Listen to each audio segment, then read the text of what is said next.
എല്ലാവർക്കും ബുക്ക്ലെറ്റിൻ്റെ മറ്റൊരു മാരത്തോൺ സെക്ഷനിലേക്ക് സ്വാഗതം.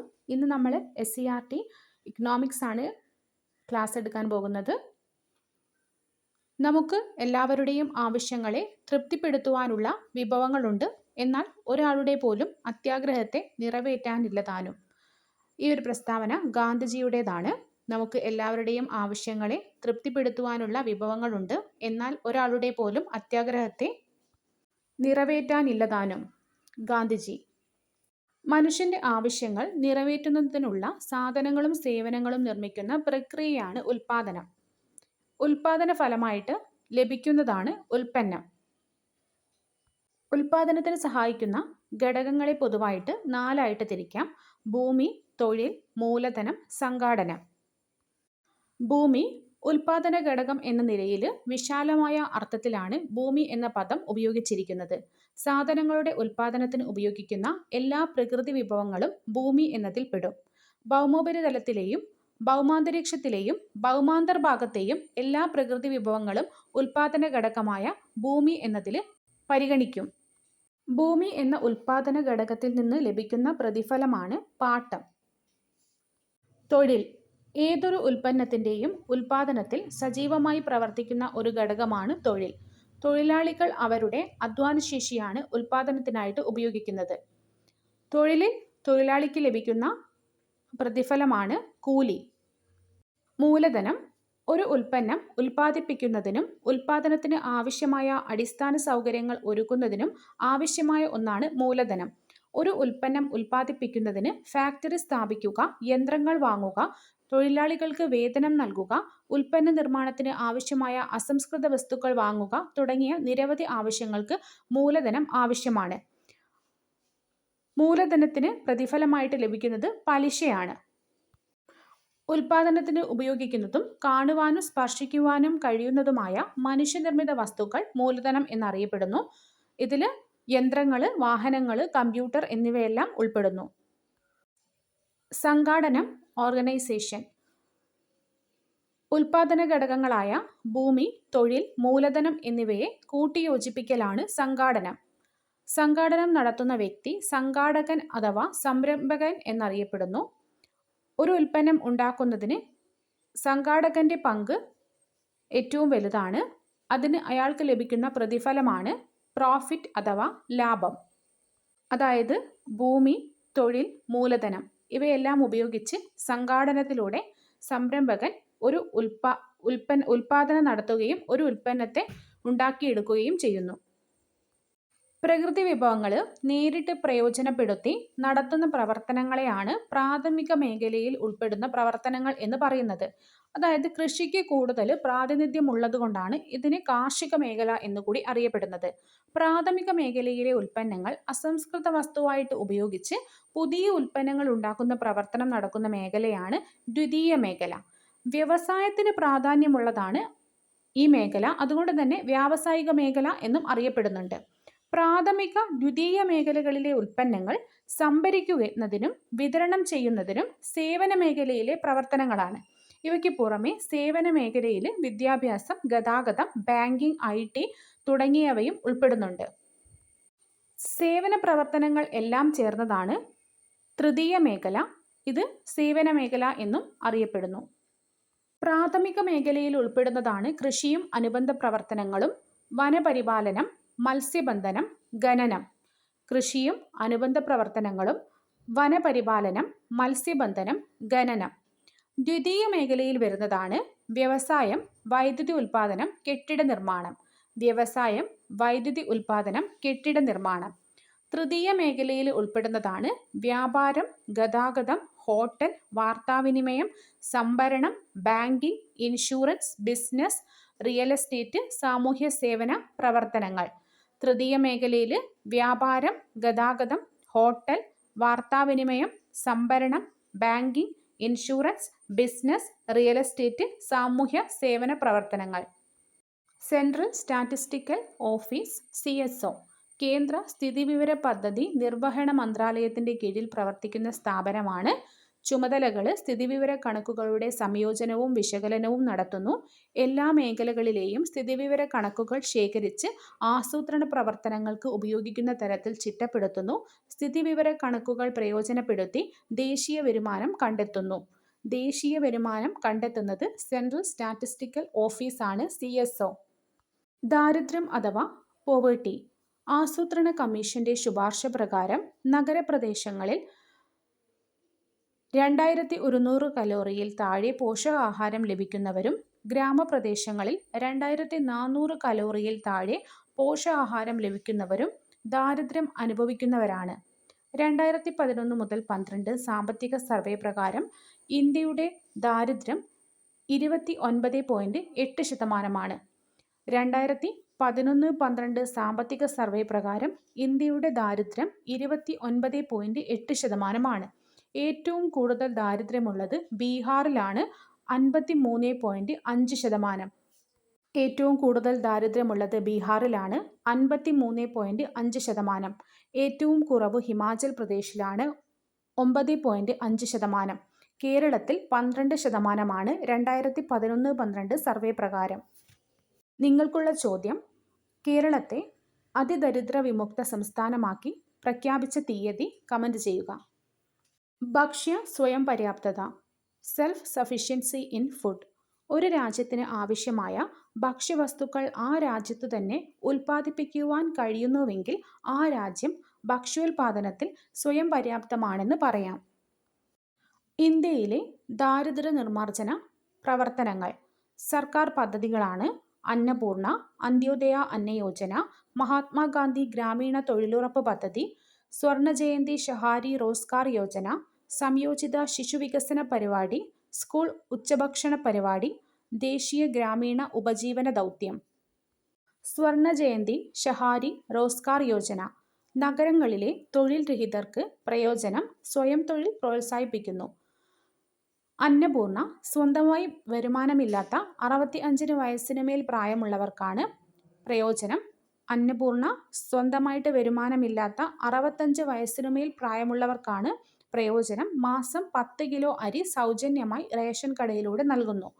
ഉച്ചഭക്ഷണ പരിപാടി എല്ലാ ഗവൺമെന്റ് എയ്ഡഡ് സ്കൂളുകളിലെയും 8ാം ക്ലാസ് വരെയുള്ള കുട്ടികൾക്ക് പ്രയോജനം. സ്കൂൾ മുഖേന പോഷകമൂല്യമുള്ള ആഹാരം ഉറപ്പുവരുത്തുന്നു. ദേശീയ ഗ്രാമീണ ഉപജീവന ദൗത്യം സ്വയം സഹായ സംഘങ്ങൾക്ക് സഹായം നൽകുക. ബാങ്ക് വായ്പയിലൂടെയും സബ്സിഡിയിലൂടെയും പണം നൽകുന്നു. അന്ത്യോദയ അന്ന യോജന ദാരിദ്ര്യരേഖയ്ക്ക് താഴെയുള്ള ഏറ്റവും പ്രയാസപ്പെടുന്ന കുടുംബങ്ങൾക്ക് പ്രയോജനം. മാസം 35 കിലോ അരി 3 രൂപയ്ക്കും ഗോതമ്പ് 2 രൂപയ്ക്കും.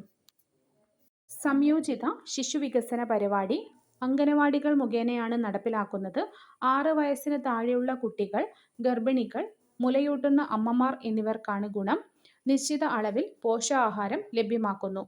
മഹാത്മാഗാന്ധി ഗ്രാമീണ തൊഴിലുറപ്പ് പദ്ധതി ജോലി ചെയ്യാൻ ആരോഗ്യവും സന്നദ്ധയുമുള്ളവർക്ക് തൊഴിൽ. 100 ദിവസത്തെ തൊഴിൽ ഉറപ്പാക്കുന്ന പദ്ധതി. 18 വയസ്സ് പൂർത്തിയായവർക്ക് രജിസ്റ്റർ ചെയ്യാം. ഗുണഭോക്താക്കളിൽ 1/3% സ്ത്രീകളായിരിക്കും. നിങ്ങൾക്കുള്ള ചോദ്യം: മഹാത്മാഗാന്ധി ഗ്രാമീണ തൊഴിലുറപ്പ് പദ്ധതിയുടെ പുതിയ പേര് എന്താണ്? അത് ഏത് ഡേറ്റ് മുതലാണ് കേരളത്തിൽ നടപ്പിലാക്കി തുടങ്ങിയത്? തീർച്ചയായും കമന്റ് ചെയ്യുക. ഭക്ഷ്യസുരക്ഷാ നിയമം ഫുഡ് സെക്യൂരിറ്റി ആക്ട് 2013 പാർലമെന്റ് അംഗീകരിച്ചു. 2013 ഭക്ഷ്യസുരക്ഷാ നിയമം പാർലമെന്റ് അംഗീകരിച്ചത്. ഇതിന്റെ പ്രത്യേകതകൾ: ഭക്ഷ്യസുരക്ഷ സർക്കാരിന്റെ നിയമപരമായ കടമയാണ്. ആവശ്യമുള്ള അത്രയും പോഷകപ്രദവും ഗുണമേന്മയുള്ളതുമായ ഭക്ഷ്യവസ്തുക്കൾ മിതമായ വിലയ്ക്ക് എല്ലാവർക്കും ഉറപ്പാക്കുന്നു. ഭക്ഷ്യവസ്തുക്കളുടെ ലഭ്യത പൗരന്റെ നിയമപരമായ അവകാശമാണ്. ആധുനിക സാമ്പത്തിക ശാസ്ത്രത്തിന്റെ പിതാവാണ് ആഡം സ്മിത്ത്. 1723 ഇദ്ദേഹം ജനിച്ചത്. 1790 അന്തരിച്ചു. ആധുനിക സാമ്പത്തിക ശാസ്ത്രത്തിന്റെ പിതാവാണ് ആഡം സ്മിത്ത്. ഒട്ടേറെ പ്രമുഖ പാശ്ചാത്യ സാമ്പത്തിക ചിന്തകർ സാമ്പത്തിക ശാസ്ത്രത്തിന് വ്യത്യസ്ത ആശയങ്ങൾ സംഭാവന ചെയ്തിട്ടുണ്ട്. സാമ്പത്തിക ശാസ്ത്രത്തിന് വ്യക്തമായ അടിത്തറ നൽകിയ സാമ്പത്തിക ശാസ്ത്രജ്ഞനാണ് Adam Smith. Nature and causes of the wealth of nations എന്ന പ്രശസ്ത ഗ്രന്ഥത്തിലൂടെയാണ് അദ്ദേഹം തന്റെ സാമ്പത്തികാശയങ്ങൾ പങ്കുവച്ചത്. Nature and causes of wealth of nations Adam സ്മിത്തിന്റെ ഗ്രന്ഥമാണ്. സമ്പത്തിനെ കുറിച്ചുള്ള പഠനമാണ് സാമ്പത്തിക ശാസ്ത്രം എന്ന് അദ്ദേഹം പറഞ്ഞു. സാമ്പത്തിക പ്രവർത്തനങ്ങളിൽ ഗവൺമെന്റിന്റെ ഇടപെടൽ പരിമിതപ്പെടുത്തണമെന്നും വ്യക്തി സ്വാതന്ത്ര്യത്തിന് കൂടുതൽ പ്രാധാന്യം നൽകണമെന്നും ആശയം ആഡം സ്മിത്ത് മുന്നോട്ട് വെച്ചു. ഇതാണ് laces fair theory. Laces fair സിദ്ധാന്തം മുന്നോട്ട് വെച്ചത് ആഡം സ്മിത്താണ്. വ്യക്തി സ്വാതന്ത്ര്യം, അതായത് ഗവൺമെന്റിന്റെ ഇടപെടൽ കുറച്ചുകൊണ്ടുള്ള വ്യക്തി സ്വാതന്ത്ര്യം സാമ്പത്തിക മേഖലയിൽ വേണമെന്നതായിരുന്നു ഇദ്ദേഹത്തിന്റെ ആശയം. Nature and causes of wealth of Nations എന്നത് ആഡം സ്മിത്തിന്റെ ഗ്രന്ഥമാണ്. വ്യവസായ വിപ്ലവത്തിന്റെ ഫലമായിട്ട് പുതിയ വ്യവസായശാലകളും തൊഴിലാളികളുടെ കൂട്ടായ്മകളും ഉണ്ടായി. സാങ്കേതിക വിദ്യയിലും ഉൽപാദന പ്രക്രിയയിലും മാറ്റങ്ങളുണ്ടായി. ഇതാണ് കാൾ മാർക്സ് എന്ന സാമ്പത്തിക ശാസ്ത്രജ്ഞന്റെ ആശയങ്ങൾ രൂപപ്പെടുവാനുണ്ടായ സാഹചര്യം. ഉൽപാദന പ്രക്രിയയിൽ തൊഴിലാളികളുടെ പങ്കാളിത്തത്തിനായിട്ട് മാർക്സ് പ്രാധാന്യം നൽകി. ഉൽപാദനത്തിന്റെ അടിസ്ഥാനം തൊഴിലാളികളുടെ അധ്വാനമാണ്. തൊഴിലാളികളുടെ അധ്വാനത്തിന്റെ പ്രതിഫലമാണ് ഉൽപ്പന്നത്തിന്റെ വില. എന്നാൽ ഇതിന്റെ ഒരു ഭാഗം മാത്രം തൊഴിലാളിക്ക് പ്രതിഫലമായി നൽകുകയും ബാക്കി സിംഹഭാഗവും മുതലാളി ലാഭമാക്കി മാറ്റുകയും ചെയ്തു. ഇതിനെ അദ്ദേഹം മിച്ചമൂല്യം അഥവാ സർപ്ലസ് വാല്യൂ എന്നാണ് വിശേഷിപ്പിച്ചത്. ഉള്ളവനും ഇല്ലാത്തവനും തമ്മിലുള്ള വ്യത്യാസങ്ങളില്ലാത്ത സമൂഹമായിരുന്നു അദ്ദേഹത്തിന്റെ സ്വപ്നം. മൂലധനം എന്ന കൃതി രചിച്ചത് മാർക്സ് ആണ്. മാർക്സിന്റെ കൃതിയാണ് മൂലധനം. കാൾ മാർക്സിനെ തുടർന്ന് സാമ്പത്തിക ശാസ്ത്ര മേഖലയിൽ നൂതനമായ നിരവധി സിദ്ധാന്തങ്ങൾ ആൽഫ്രഡ് മാർഷൽ അവതരിപ്പിച്ചു. സമ്പത്ത് മനുഷ്യന്റെ ക്ഷേമത്തിന് വേണ്ടിയായിരിക്കണമെന്നും സാമ്പത്തിക പ്രവർത്തനങ്ങളെല്ലാം മനുഷ്യക്ഷേമത്തിന് പ്രാധാന്യം നൽകുന്നതായിരിക്കണമെന്നും അദ്ദേഹത്തിന്റെ സാമ്പത്തിക ശാസ്ത്ര തത്വങ്ങൾ പ്രിൻസിപ്പിൾസ് ഓഫ് ഇക്കണോമിക്സ് എന്ന പുസ്തകത്തിലൂടെ അദ്ദേഹം അവതരിപ്പിച്ചു. ആൽഫ്രഡ് മാർഷലിന്റെ ഗ്രന്ഥമാണ് പ്രിൻസിപ്പിൾസ് ഓഫ് ഇക്കണോമിക്സ്. ഇദ്ദേഹം മനുഷ്യക്ഷേമത്തിന് വേണ്ടി സാമ്പത്തികം ഉപയോഗിക്കണം എന്ന് വാദിച്ച വ്യക്തിയാണ്. 20-ാം നൂറ്റാണ്ടിന്റെ തുടക്കത്തിൽ ലോക ജനസംഖ്യ 160 കോടിയായിരുന്നു. ജനസംഖ്യ അനുദിനം വർദ്ധിച്ചു വന്നു. ഇത്രയും ജനങ്ങൾക്ക് ആവശ്യമായ വിഭവങ്ങൾ ഉൽപ്പാദിപ്പിക്കാൻ കഴിയുന്നുണ്ടോ എന്നതായിരുന്നു അദ്ദേഹത്തിന്റെ സംശയം. പരിമിതമായ വിഭവങ്ങൾ എങ്ങനെ ഫലപ്രദമായിട്ട് ഉപയോഗിക്കാം എന്നതാണ് അന്നത്തെ സാമ്പത്തിക ശാസ്ത്രജ്ഞരെല്ലാം പരിഗണിച്ചിരുന്ന വിഷയം. ഇത്തരം ചോദ്യങ്ങൾ മുന്നോട്ട് വെച്ചതിൽ പ്രമുഖനായിരുന്നു ലയണൽ റോബിൻസ് എന്ന ബ്രിട്ടീഷ് സാമ്പത്തിക ശാസ്ത്രജ്ഞൻ. വർദ്ധിച്ച ആവശ്യങ്ങളും പരിമിതമായ വിഭവങ്ങളും തമ്മിലുള്ള ബന്ധം എന്ന വിഷയം ഇദ്ദേഹം മുന്നോട്ട് വെച്ചു. പരിമിതമായ വിഭവങ്ങൾ ഫലപ്രദമായി ഉപയോഗിക്കാൻ നമ്മുടെ ആവശ്യങ്ങൾക്ക് മുൻഗണന നിശ്ചയിക്കേണ്ടതുണ്ട് എന്ന് ലയണൽ റോബിൻസ് വ്യക്തമാക്കി. പരിമിതമായ വിഭവങ്ങൾ ഫലപ്രദമായിട്ട് ഉപയോഗിക്കാൻ നമ്മുടെ ആവശ്യങ്ങൾക്ക് മുൻഗണന നിശ്ചയിക്കേണ്ടതുണ്ട് എന്ന് ലയണൽ റോബിൻസ് വ്യക്തമാക്കി. 20-ാം നൂറ്റാണ്ടിന്റെ ആരംഭത്തിലാണ് അമേരിക്കൻ സാമ്പത്തിക ശാസ്ത്രജ്ഞനായ പോൾ എ സാമുവൽസൺ സാമ്പത്തിക ശാസ്ത്ര മേഖലയിൽ പുതിയ ആശയങ്ങൾ അവതരിപ്പിച്ചത്. ഒരു രാജ്യത്തിന്റെ സാമ്പത്തിക ഭദ്രത മികച്ച സാമ്പത്തിക ആസൂത്രണത്തിന്റെയും ശരിയായ വിഭവ വിനിയോഗത്തിന്റെയും ഫലമാണ് എന്ന് അദ്ദേഹം പറഞ്ഞു. അതായത് പരിമിതമായ വിഭവങ്ങൾ ഫലപ്രദമായിട്ട് ഉപയോഗിക്കണമെന്ന് ലയണൽ റോബിൻസും എന്നാൽ മികച്ച സാമ്പത്തിക ആസൂത്രണത്തിന്റെയും ശരിയായ വിഭവ വിനിയോഗത്തിന്റെയും ഫലമാണ് രാജ്യത്തിന്റെ സാമ്പത്തിക ഭദ്രത എന്ന് സാമുവൽസണും പറഞ്ഞു. എന്നാൽ ഇന്ത്യയുടെ സാമ്പത്തിക ശാസ്ത്ര ആശയങ്ങൾക്ക് മൗര്യ സാമ്രാജ്യത്തോളം പഴക്കമുണ്ട്. ചന്ദ്രഗുപ്ത മൗര്യന്റെ മുഖ്യ ഉപദേഷ്ടാവായിരുന്നു ചാണക്യന്റെ അർത്ഥശാസ്ത്രം എന്ന ഗ്രന്ഥം. ഇന്ത്യയുടെ സാമ്പത്തിക ശാസ്ത്ര സിദ്ധാന്തങ്ങളിൽ പ്രധാനമാണ്. ഫലപ്രദമായ സാമ്പത്തിക പ്രശ്നങ്ങളുടെ അഭാവം ഒരു രാജ്യത്തെ നാശത്തിലേക്ക് നയിക്കുന്നു. രാജ്യത്തിന്റെ സാമ്പത്തിക പുരോഗതിക്ക് ശരിയായ നയങ്ങളുടെ പ്രാധാന്യം ചാണക്യൻ എടുത്തു പറഞ്ഞു. ഇത്തരം നയങ്ങളിലൂടെ സർക്കാരിന് വരുമാന നഷ്ടം തടയാൻ കഴിയുന്നതാണ്. മഗധ എന്ന രാജ്യത്തെ ഒരു സാമ്പത്തിക ശക്തിയായിട്ട് മാറ്റിയതിൽ ചാണക്യന്റെ പങ്ക് വളരെ വലുതായിരുന്നു. ബ്രിട്ടീഷ് ഇന്ത്യയിലെ അറിയപ്പെടുന്ന സാമ്പത്തിക ശാസ്ത്ര വിദഗ്ധരായിരുന്നു ദാദാഭായ് നവറോജി. ഇന്ത്യയുടെ സമ്പത്ത് ചോർത്തിയെടുക്കുന്നതാണ് ബ്രിട്ടീഷ് ഭരണമെന്നും ഇത് ഇന്ത്യയെ ദാരിദ്ര്യത്തിലേക്കും സാമ്പത്തിക തകർച്ചയിലേക്കും നയിക്കുന്നുവെന്നും അദ്ദേഹം ചൂണ്ടിക്കാട്ടി. ഇത് ചോർച്ചാ സിദ്ധാന്തം എന്നറിയപ്പെട്ടു.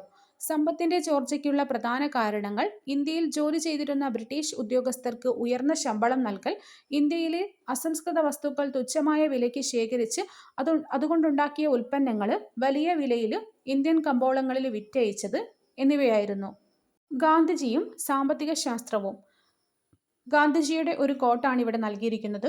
ഇന്ത്യക്ക് ആവശ്യം മൂലധനം ഏതാനും പേരിൽ കേന്ദ്രീകരിക്കലല്ല, 1900 മൈൽ നീളവും 1500 മൈൽ വീതിയുമുള്ള ഈ ഭൂഖണ്ഡത്തിലെ 7.5 ലക്ഷം ഗ്രാമങ്ങൾക്ക് എളുപ്പത്തിൽ ലഭിക്കാവുന്ന വിധത്തിൽ വിതരണം ചെയ്യലാണ്. ദാദാഭായ് നവറോജിക്ക് ശേഷം ഇന്ത്യയുടെ സാമ്പത്തിക ശാസ്ത്രത്തിന് തനതായ സംഭാവനകൾ നൽകിയത് നമ്മുടെ രാഷ്ട്രപിതാവായ മഹാത്മാഗാന്ധിയായിരുന്നു. ഗാന്ധി തന്റെ ആദ്യ പുസ്തകമായ ഹിന്ദ് സ്വരാജിൽ 1909 തന്നെ തന്റെ സാമ്പത്തിക ശാസ്ത്ര ആശയങ്ങൾ പ്രകടിപ്പിച്ചിരുന്നു. ഗാന്ധിജിയുടെ ആശയങ്ങൾ ഗ്രാമീണ സമ്പദ് വ്യവസ്ഥയ്ക്കും ധാർമ്മിക മൂല്യങ്ങൾക്കും പ്രാധാന്യം നൽകുന്നവയായിരുന്നു. മഹാത്മാഗാന്ധിയുടെ ട്രസ്റ്റിഷിപ്പ് എന്ന മഹത്തായ ആശയം സമ്പദ് ശാസ്ത്ര രംഗത്ത് പുതിയ ചിന്തകൾക്ക് വഴിതെളിച്ചു. എന്താണ് ട്രസ്റ്റിഷിപ്പ്? മുതലാളി തനിക്ക് മാത്രമായുള്ള ഉടമസ്ഥാവകാശം ത്യജിച്ചുകൊണ്ട് സമ്പത്ത് ജനങ്ങളുടെ ഒരു ട്രസ്റ്റി എന്ന നിലയിൽ പ്രഖ്യാപിക്കുകയും ചെയ്യണം. ഒരു ട്രസ്റ്റിക്ക് പൊതുജനങ്ങളല്ലാതെ വേറെ അനന്തരാവകാശങ്ങൾ ഉണ്ടാവരുത്. ഉൽപാദനത്തിന്റെ സ്വഭാവം നിശ്ചയിക്കുന്നത് വ്യക്തികളുടെ ഹിതമോ അത്യാഗ്രഹമോ അനുസരിച്ചല്ല, സമൂഹത്തിന്റെ ആവശ്യങ്ങൾ അനുസരിച്ചായിരിക്കും. മാന്യമായി ജീവിക്കാനുള്ള ഉതകുന്ന കുറഞ്ഞ വേതനം നിശ്ചയിക്കുവാൻ നിർദ്ദേശിച്ചിട്ടുള്ളതുപോലെ സമൂഹത്തിലെ ഏതെങ്കിലും ഒരു വ്യക്തിക്ക് അനുവദിക്കാവുന്ന ഏറ്റവും കൂടിയ വേതനത്തിനും പരിധി കൽപ്പിക്കേണ്ടതുണ്ട്. ഗാന്ധിജിയുടെ സാമ്പത്തിക ശാസ്ത്ര ചിന്തകളെ ഇങ്ങനെ ക്രോഡീകരിക്കാം. കാർഷിക ഗ്രാമീണ വ്യവസ്ഥയ്ക്ക് പ്രാധാന്യം, കുടിൽ ചെറുകിട വ്യവസായങ്ങൾക്ക് പരിഗണന, സമത്വത്തിൽ അടിയുറച്ച സമ്പദ് വ്യവസ്ഥയുടെ രൂപീകരണം, സ്വയം പര്യാപ്തവും സ്വാശ്രയവുമായ പ്രാദേശിക സമ്പദ് വ്യവസ്ഥ. ഗാന്ധിജിയുടെ സാമ്പത്തിക ആശയങ്ങളിൽ സ്വാധീനിക്കപ്പെട്ട പ്രമുഖ സാമ്പത്തിക ശാസ്ത്രജ്ഞന്മാരായിരുന്നു ജെ.സി. കുമരപ്പയും ശ്രീമൻ നാരായണനും ധരംപാൽ എന്നിവർ. കാർഷിക മേഖലയ്ക്കും ചെറുകിട വ്യവസായങ്ങൾക്കും മുൻഗണന നൽകുന്ന വികസനമാണ് സ്വതന്ത്ര ഇന്ത്യ സ്വീകരിക്കേണ്ടത് എന്ന ആശയം ഇവർ മുന്നോട്ട് വെച്ചു. ആരെല്ലാമാണ് ജെ.സി. കുമരപ്പ, ശ്രീമൻ നാരായണൻ, ധരംപാൽ? 1998 നോബൽ സമ്മാനം ലഭിച്ച ഇന്ത്യൻ സാമ്പത്തിക ശാസ്ത്രജ്ഞനാണ് അമർത്യ സെൻ. മനുഷ്യക്ഷേമം, സാമ്പത്തിക അസമത്വം, വികസനം എന്നീ വിഷയങ്ങളെക്കുറിച്ച് അദ്ദേഹം രചിച്ച ഗ്രന്ഥങ്ങൾ ലോക സാമ്പത്തിക ശാസ്ത്ര ചിന്തകൾക്ക് മുതൽക്കൂട്ടായി. ദാരിദ്ര്യരേഖ നിർണയിക്കുന്നത് പോലെ അപാകത അമർത്യ സെൻ ചൂണ്ടിക്കാട്ടി. ദാരിദ്ര്യം, അസമത്വം, ക്ഷാമം തുടങ്ങിയവയ്ക്കാണ് തന്റെ പഠനങ്ങൾ അദ്ദേഹം പ്രാധാന്യം നൽകിയത്. സാമ്പത്തിക ശാസ്ത്രത്തിന്റെ വളർച്ചയിലെ വിവിധ ഘട്ടങ്ങളിൽ പ്രധാന സംഭാവനകൾ നൽകിയ പ്രമുഖ ഇന്ത്യൻ സാമ്പത്തിക ചിന്തകരിൽ ഒരാളായിരുന്നു ഇദ്ദേഹം. ആസൂത്രണത്തിന്റെ നാൾ വഴി. സ്വാതന്ത്ര്യം ലഭിക്കുന്നതിന് മുൻപ് തന്നെ സാമ്പത്തിക ആസൂത്രണത്തിന് ഇന്ത്യയിൽ തുടക്കം കുറിച്ചിരുന്നു. ദാദാഭായ് നവറോജിയുടെ ചോർച്ചാ സിദ്ധാന്തത്തെക്കുറിച്ച് നമ്മളിപ്പോൾ പഠിച്ചു. ബ്രിട്ടീഷ് ചൂഷണവും ഇന്ത്യയുടെ വികസന മുരടിപ്പും എങ്ങനെ തരണം ചെയ്യാം എന്നതായിരുന്നു 1931 ഇന്ത്യൻ നാഷണൽ കോൺഗ്രസ് കറാച്ചി സമ്മേളനത്തിലെ പ്രധാന വിഷയം. 1931 ഇന്ത്യൻ നാഷണൽ കോൺഗ്രസിന്റെ സമ്മേളന വേദി കറാച്ചിയായിരുന്നു. അവിടുത്തെ മുഖ്യ വിഷയം ബ്രിട്ടീഷ് ചൂഷണവും ഇന്ത്യയുടെ വികസന മുരടിപ്പും എങ്ങനെ തരണം ചെയ്യാം എന്നതായിരുന്നു. ഇതിനെ തുടർന്ന് ജവഹർലാൽ നെഹ്റുവിന്റെ നേതൃത്വത്തിൽ 1938 ദേശീയ ആസൂത്രണ സമിതി, നാഷണൽ പ്ലാനിംഗ് കമ്മിറ്റി രൂപീകരിച്ചു. 1938 ജവഹർലാൽ നെഹ്റുവിന്റെ നേതൃത്വത്തിലാണ് ദേശീയ ആസൂത്രണ സമിതി അഥവാ നാഷണൽ പ്ലാനിംഗ് കമ്മിറ്റി രൂപീകരിച്ചത്. 1944 ഇന്ത്യയിലെ ഒരു സംഘം വ്യവസായികൾ ബോംബെ നഗരത്തിൽ സമ്മേളിച്ച് ഇന്ത്യയുടെ സാമ്പത്തിക വികസനത്തിന് വേണ്ടി ഒരു പദ്ധതി തയ്യാറാക്കി. ഇതാണ് ബോംബെ പദ്ധതി എന്നറിയപ്പെടുന്നത്. 1944 ബോംബെ പദ്ധതിയാണ്. ഇത് മേ ബി ഒരു ടൈം ലൈനിൽ ചോദിക്കാം.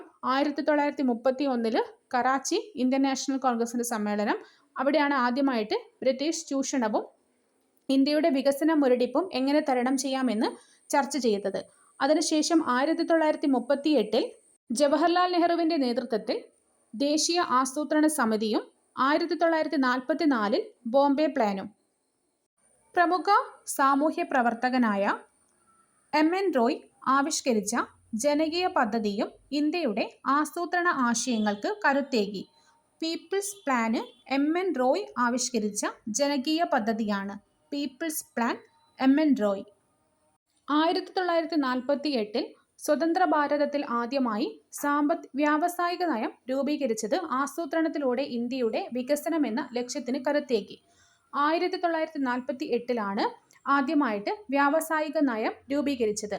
ഇന്ത്യയുടെ സാമ്പത്തിക ആസൂത്രണത്തിന് വ്യക്തമായ മാർഗനിർദ്ദേശങ്ങൾ നൽകിയ എം വിശ്വേശ്വരയ്യ ഇന്ത്യൻ ആസൂത്രണത്തിന്റെ പിതാവ് എന്നറിയപ്പെടുന്നു. ഇന്ത്യൻ ആസൂത്രണത്തിന്റെ പിതാവ് എം വിശ്വേശ്വരയ്യ ആണ്. ഇന്ത്യയുടെ ആസൂത്രിത സമ്പദ് വ്യവസ്ഥ പ്ലാൻഡ് ഇക്കോണമി ഓഫ് ഇന്ത്യ എന്ന വിഖ്യാത ഗ്രന്ഥം രചിച്ചത് എം വിശ്വേശ്വരയ്യ ആണ്. അപ്പം ഇന്ത്യയുടെ ആസൂത്രണത്തിന്റെ പിതാവാണ് എം വിശ്വേശ്വരയ്യ. ഇദ്ദേഹത്തിന്റെ ഗ്രന്ഥമാണ് planned economy of India. 1950 March 15 കേന്ദ്ര മന്ത്രിസഭ ഒരു പ്രമേയത്തിലൂടെ ആസൂത്രണ കമ്മീഷൻ രൂപീകരിച്ചു. ആസൂത്രണ കമ്മീഷൻ രൂപീകരിച്ചത് 1950 മാർച്ച് 15 ആസൂത്രണത്തിൽ മുഖ്യമായിട്ട് 4 ഘടകങ്ങളെയാണ് നമ്മൾ ഉൾപ്പെടുത്തിയിരിക്കുന്നത്. വളർച്ച, ആധുനികവൽക്കരണം, സ്വാശ്രയത്വം, തുല്യത. വളർച്ച, ആധുനികവൽക്കരണം, സ്വാശ്രയത്വം, തുല്യത. 1950 മാർച്ച് 15 ആസൂത്രണ കമ്മീഷൻ രൂപീകരിച്ചത്. പ്രധാനമന്ത്രി അധ്യക്ഷനും ഒരു മുഴുവൻ സമയ ഉപാധ്യക്ഷനും കേന്ദ്ര ക്യാബിനറ്റ് നിയമിക്കുന്ന കമ്മീഷൻ അംഗങ്ങളും ചേരുന്ന സമിതിയായിരുന്നു ആസൂത്രണ കമ്മീഷൻ. സോവിയറ്റ് യൂണിയനിൽ നടപ്പാക്കിയ ദേശീയ ആസൂത്രണത്തിന്റെ മാതൃകയാണ് ഇന്ത്യ സ്വീകരിച്ചത്. സോവിയറ്റ് യൂണിയനിൽ നടപ്പിലാക്കിയ ദേശീയ ആസൂത്രണത്തിന്റെ മാതൃകയാണ് ഇന്ത്യ സ്വീകരിച്ചത്. പ്രധാനമന്ത്രി അധ്യക്ഷനും ഒരു മുഴുവൻ സമയ ഉപാധ്യക്ഷനും കേന്ദ്ര ക്യാബിനറ്റ് നിയമിക്കുന്ന കമ്മീഷൻ അംഗങ്ങളും. ഇന്ത്യൻ ജനാധിപത്യത്തിനും മിശ്ര സമ്പദ് വ്യവസ്ഥയ്ക്കും അനുസരിച്ചുള്ള മാറ്റങ്ങൾ വരുത്തി നടപ്പാക്കാനാണ് ആസൂത്രണ കമ്മീഷൻ രൂപീകരിച്ചത്. ഇന്ത്യൻ ജനാധിപത്യത്തിനും മിശ്ര സമ്പദ് വ്യവസ്ഥയ്ക്കും അനുസരിച്ച് മാറ്റങ്ങൾ വരുത്തിയിട്ടാണ് നമ്മൾ ആസൂത്രണ കമ്മീഷൻ തീരുമാനിച്ചത്. പാഠഭാഗത്ത് ഒരു പ്രശസ്തമായ കോട്ട് കൊടുത്തിട്ടുണ്ട്. അണക്കെട്ടുകൾ ഇന്ത്യയുടെ വികസനത്തിന്റെ മഹാക്ഷേത്രങ്ങൾ. ജവഹർലാൽ നെഹ്റുവാണ് ഒരു പ്രസ്താവന പറഞ്ഞത്. ഇത് 1ാം പഞ്ചവത്സര പദ്ധതി കാലത്ത് അന്ന് ഇന്ത്യയിലെ വൻവികസന പദ്ധതികൾ ഉദ്ഘാടനം ചെയ്തുകൊണ്ട് ബക്രാനങ്കൽ അണക്കെട്ടിന്റെ ഉദ്ഘാടന ചടങ്ങിലാണ് ജവഹർലാൽ നെഹ്റു ഇങ്ങനെ അണക്കെട്ടുകൾ ഇന്ത്യയുടെ വികസനത്തിന് മഹാക്ഷേത്രങ്ങൾ എന്ന് പറഞ്ഞത്. 1951-56 കാലഘട്ടത്തിൽ കാർഷിക മേഖലയ്ക്ക് പ്രഥമ പരിഗണന നൽകിക്കൊണ്ടാണ് പഞ്ചവത്സര പദ്ധതികൾ നടപ്പിലാക്കി തുടങ്ങിയത്. 1956-61 2ാം പഞ്ചവത്സര പദ്ധതി വ്യാവസായിക മേഖലയ്ക്കും 61 മുതൽ 66 വരെയുള്ള 3ാം പഞ്ചവത്സര പദ്ധതി ഭക്ഷ്യ സ്വയം പര്യാപ്തതയ്ക്കും ഊന്നൽ നൽകി. ആദ്യത്തെ പഞ്ചവത്സര പദ്ധതി കാർഷിക മേഖലയ്ക്ക്, 2ാം പദ്ധതി വ്യാവസായിക മേഖലയ്ക്ക്, 3ാം പദ്ധതി ഭക്ഷ്യ സ്വയം പര്യാപ്തതയ്ക്ക്. 1951 മുതൽ 56 വരെ, 1956 മുതൽ 61 വരെ, 1961 മുതൽ 66 വരെ, ഇങ്ങനെയാണ് കാലയളവ്. ഈ കാലഘട്ടത്തിൽ തന്നെയാണ് ഹരിത വിപ്ലവവും സംഭവിക്കുന്നത്. 1960 മുതൽ 70 വരെ 1ാം ഘട്ടവും 1970 മുതൽ 1980 വരെ 2ാം ഘട്ടത്തിലുമായിട്ട് കാർഷിക രംഗത്തെ മാറ്റങ്ങൾ രൂപീകരിച്ചുകൊണ്ട് ഹരിത വിപ്ലവം ആരംഭിച്ചു. അത്യുൽപാദന ശേഷിയുള്ള വിത്തിനങ്ങൾ, ജലസേചന സൗകര്യങ്ങൾ, രാസവളം, കീടനാശിനികൾ, കുറഞ്ഞ പലിശയിൽ സാമ്പത്തിക സഹായം എന്നിവ ഉപയോഗപ്പെടുത്തി കാർഷിക ഉൽപാദനത്തിൽ വരുത്തിയ ഗണ്യമായ പുരോഗതിയാണ് ഹരിത വിപ്ലവം. 1960 മുതൽ 70 വരെ 1ാം ഘട്ടവും 70 മുതൽ 80 വരെ 2ാം ഘട്ടവും. അത്യുൽപാദന ശേഷിയുള്ള വിത്തിനങ്ങൾ, ജലസേചന സൗകര്യങ്ങൾ, രാസവളം, കീടനാശിനികൾ, കുറഞ്ഞ പലിശയിൽ സാമ്പത്തിക സഹായം എന്നിവ ഉപയോഗപ്പെടുത്തി കാർഷിക ഉൽപാദനത്തിൽ വരുത്തിയ ഗണ്യമായ പുരോഗതിയാണ് ഹരിത വിപ്ലവം അഥവാ ഗ്രീൻ റവല്യൂഷൻ എന്നതുകൊണ്ട് ഉദ്ദേശിക്കുന്നത്. ഇതിലൂടെ ഭക്ഷ്യധാന്യത്തിന്റെ കാര്യത്തിൽ പ്രത്യേകിച്ച് നെല്ല്, ഗോതമ്പ് എന്നിവയുടെ ഉൽപാദനത്തിൽ സ്വയം പര്യാപ്തത കൈവരിക്കുവാനും വിദേശ ആശ്രയത്വം കുറയ്ക്കുവാനും ഇന്ത്യക്ക് സാധിച്ചു. ഹരിത വിപ്ലവം പോലെ സമാന രീതിയിൽ പാലും പാലുൽപ്പന്നങ്ങളും വർധനവ് ലക്ഷ്യമിട്ട് നടപ്പിലാക്കിയതാണ് ധവള വിപ്ലവം. ഇതും ഇന്ത്യയിൽ വൻ വിജയം നേടി. മത്സ്യോൽപാദന മേഖലയിലെ പുരോഗതി ലക്ഷ്യമിട്ടുകൊണ്ടുള്ള നീല വിപ്ലവവും ഇന്ത്യയിൽ നടപ്പിലാക്കി. ഇനി നമുക്ക് 12 പഞ്ചവത്സര പദ്ധതികളും അതിൻ്റെ കാലയളവും ലക്ഷ്യങ്ങളും പഠിക്കാം. 1ാം പഞ്ചവത്സര പദ്ധതി 1951 മുതൽ 56 വരെ കാർഷിക മേഖലയുടെ സമഗ്ര വികസനം. 1ാം പഞ്ചവത്സര പദ്ധതി 1951 മുതൽ 56 വരെ കാർഷിക മേഖലയുടെ സമഗ്ര വികസനം. 2ാം പഞ്ചവത്സര പദ്ധതി 1956 മുതൽ 61 വരെ വ്യാവസായിക വികസനം. 2ാം പഞ്ചവത്സര പദ്ധതി 1956 മുതൽ 61 വരെ വ്യാവസായിക വികസനം. 3ാം പഞ്ചവത്സര പദ്ധതി 1961 മുതൽ 66 വരെ ഭക്ഷ്യ സ്വയം പര്യാപ്തത, സമ്പദ്ഘടനയുടെ സ്വയം പര്യാപ്തത. മൂന്നാം പഞ്ചവത്സര പദ്ധതി 1961 മുതൽ 66 വരെ ഭക്ഷ്യ സ്വയം പര്യാപ്തത, സമ്പദ്ഘടനയുടെ സ്വയം പര്യാപ്തത. നാലാം പഞ്ചവത്സര പദ്ധതി 1969 മുതൽ 74 വരെ സ്ഥിരതയോടുകൂടിയ വളർച്ച, സ്വാശ്രയത്വം. നാലാം പഞ്ചവത്സര പദ്ധതി 1969 മുതൽ 74 വരെ സ്ഥിരതയോടുകൂടിയ വളർച്ച, സ്വാശ്രയത്വം. അഞ്ചാം പഞ്ചവത്സര പദ്ധതി 1974 മുതൽ 79 വരെ ദാരിദ്ര്യ നിർമ്മാർജ്ജനം. അഞ്ചാം പഞ്ചവത്സര പദ്ധതി 1979 മുതൽ 74 മുതൽ 79 വരെ ലക്ഷ്യം ദാരിദ്ര്യ നിർമ്മാർജ്ജനം. ആറാം പഞ്ചവത്സര പദ്ധതി 1980 മുതൽ 85 വരെ ലക്ഷ്യം കാർഷിക വ്യാവസായിക മേഖലകളുടെ അടിസ്ഥാന സൗകര്യം മെച്ചപ്പെടുത്തൽ. ആറാം പഞ്ചവത്സര പദ്ധതി 1980 മുതൽ 1985 വരെ കാർഷിക വ്യാവസായിക മേഖലകളുടെ അടിസ്ഥാന സൗകര്യം മെച്ചപ്പെടുത്തൽ. ഏഴാം പഞ്ചവത്സര പദ്ധതി 1985 മുതൽ 90 വരെ ആധുനികവൽക്കരണം, തൊഴിലവസരങ്ങളുടെ വർധനവ്. ഏഴാം പഞ്ചവത്സര പദ്ധതി 1985 മുതൽ 1990 വരെ ആധുനികവൽക്കരണം, തൊഴിലവസരങ്ങളുടെ വർധനവ്. എട്ടാം പഞ്ചവത്സര പദ്ധതി 1992 മുതൽ 97 വരെ മാനവശേഷി വികസനം. എട്ടാം പഞ്ചവത്സര പദ്ധതി 1992 മുതൽ 97 വരെ മാനവശേഷി വികസനം. ഒമ്പതാം പഞ്ചവത്സര പദ്ധതി 1997 മുതൽ 2002 വരെ ഗ്രാമീണ വികസനവും വികേന്ദ്രീകൃത ആസൂത്രണവും. ഒമ്പതാം പഞ്ചവത്സര പദ്ധതി 1997 മുതൽ 2002 വരെ ഗ്രാമീണ വികസനവും വികേന്ദ്രീകൃത ആസൂത്രണവും. പത്താം പഞ്ചവത്സര പദ്ധതി 2002 മുതൽ 2007 വരെ മൂലധന നിക്ഷേപം വർദ്ധിപ്പിക്കൽ. പത്താം പഞ്ചവത്സര പദ്ധതി 2002 മുതൽ 2007 വരെ മൂലധന നിക്ഷേപം വർദ്ധിപ്പിക്കൽ. പതിനൊന്നാം പഞ്ചവത്സര പദ്ധതി 2007 മുതൽ 2012 വരെ മുഴുവൻ ജനവിഭാഗങ്ങളുടെയും സമഗ്ര വികസനം. പതിനൊന്നാം പഞ്ചവത്സര പദ്ധതി 2007 മുതൽ 2012 വരെ മുഴുവൻ ജനവിഭാഗങ്ങളുടെയും സമഗ്ര വികസനം. പന്ത്രണ്ടാം പഞ്ചവത്സര പദ്ധതി 2012 മുതൽ 17 വരെ സുസ്ഥിര വികസനം. പന്ത്രണ്ടാം പഞ്ചവത്സര പദ്ധതി 2012 മുതൽ 17 വരെ സുസ്ഥിര വികസനം. 1992 പാർലമെന്റ് പാസാക്കുകയും 1993 നിലവിൽ വരികയും ചെയ്തതാണ് 73-74 ഭരണഘടനാ ഭേദഗതി നിയമങ്ങൾ. ഇത് പഞ്ചായത്തി രാജ്, നഗരപാലിക സംവിധാനങ്ങൾ എന്ന പേരിൽ അറിയപ്പെടുന്നു. ഗ്രാമപഞ്ചായത്തുകൾ, ബ്ലോക്ക് പഞ്ചായത്ത്, ജില്ലാ പഞ്ചായത്ത് എങ്ങനെ പഞ്ചായത്തുകളെ 3 തലങ്ങളിലാക്കി മാറ്റി. ഒമ്പതാം പഞ്ചവത്സര പദ്ധതി കാലത്ത് നിലവിൽ വന്ന ഈ മാറ്റം വികേന്ദ്രീകൃത ആസൂത്രണത്തിന് തുടക്കം കുറിക്കലായിരുന്നു. ദേശീയ തലത്തിൽ പദ്ധതികൾ ആസൂത്രണം ചെയ്ത് നടപ്പിലാക്കിയിരുന്ന കേന്ദ്രീകൃത ആസൂത്രണ രീതിയായിരുന്നു അതുവരെ നിലനിന്നിരുന്നത്. വികേന്ദ്രീകരണ ആസൂത്രണത്തിലൂടെ അധികാരവും സാമ്പത്തിക വിഭവങ്ങളും പ്രാദേശിക വികസനത്തിനും വിനിയോഗിക്കാൻ ത്രിതല പഞ്ചായത്തുകൾക്ക് അവസരം ലഭിച്ചു. കേന്ദ്ര ഗവൺമെന്റ് ആസൂത്രണ കമ്മീഷന്റെ പ്രവർത്തനം അവസാനിപ്പിക്കുകയും നീതി ആയോഗ് എന്ന സംവിധാനം നിലവിൽ വരികയും ചെയ്തു. 2015 ജനുവരി 1-നാണ് നീതി ആയോഗ് നിലവിൽ വന്നത്. 2015 ജനുവരി 1-ന് നീതി ആയോഗിന്റെ പൂർണ്ണ രൂപം national institution for transforming India. National institute four transforming India. ഇതിന്റെ ഘടന പ്രകാരം പ്രധാനമന്ത്രിയാണ് ഇതിന്റെ അധ്യക്ഷൻ. ഭരണസമിതിയിലെ എല്ലാ മുഖ്യമന്ത്രിമാരും കേന്ദ്രഭരണ പ്രദേശങ്ങളിലെ ലഫ്റ്റനന്റ് ഗവർണർമാരും പ്രധാനമന്ത്രി നിയോഗിക്കുന്ന ഉപാധ്യക്ഷനും സ്ഥിര അംഗങ്ങളുമുണ്ട്. 2 പാർട്ട് ടൈം അംഗങ്ങളും 4 അനൗദ്യോഗിക അംഗങ്ങളും ചീഫ് എക്സിക്യൂട്ടീവ് ഓഫീസറും ഇതിൽ ഉൾപ്പെടുന്നു. പ്രധാനമന്ത്രി അധ്യക്ഷൻ, എല്ലാ മുഖ്യമന്ത്രിമാരും, കേന്ദ്രഭരണ പ്രദേശങ്ങളിലെ ലഫ്റ്റനന്റ് ഗവർണർമാരും, പ്രധാനമന്ത്രി നിയോഗിക്കുന്ന ഉപാധ്യക്ഷൻ, സ്ഥിരം അംഗങ്ങൾ, 2 പാർട്ട് ടൈം അംഗങ്ങൾ, 4 അനൗദ്യോഗിക അംഗങ്ങൾ, ഒരു ചീഫ് എക്സിക്യൂട്ടീവ് ഓഫീസറും ഇതിൽ ഉൾപ്പെടുന്നുണ്ട്. പ്രധാന സർവകലാശാലകളിലും ഗവേഷണ സ്ഥാപനങ്ങളിലും ഉള്ളവരെയാണ് താൽക്കാലിക അംഗങ്ങളാക്കുക. പ്രധാനമന്ത്രി നിയോഗിക്കുന്ന 4 കേന്ദ്രമന്ത്രിമാരാണ് അനൗദ്യോഗിക അംഗങ്ങളായിട്ട് പ്രവർത്തിക്കുന്നത്. ചീഫ് എക്സിക്യൂട്ടീവ് ഓഫീസറിനെ പ്രധാനമന്ത്രിയാണ് നിയമിക്കുക.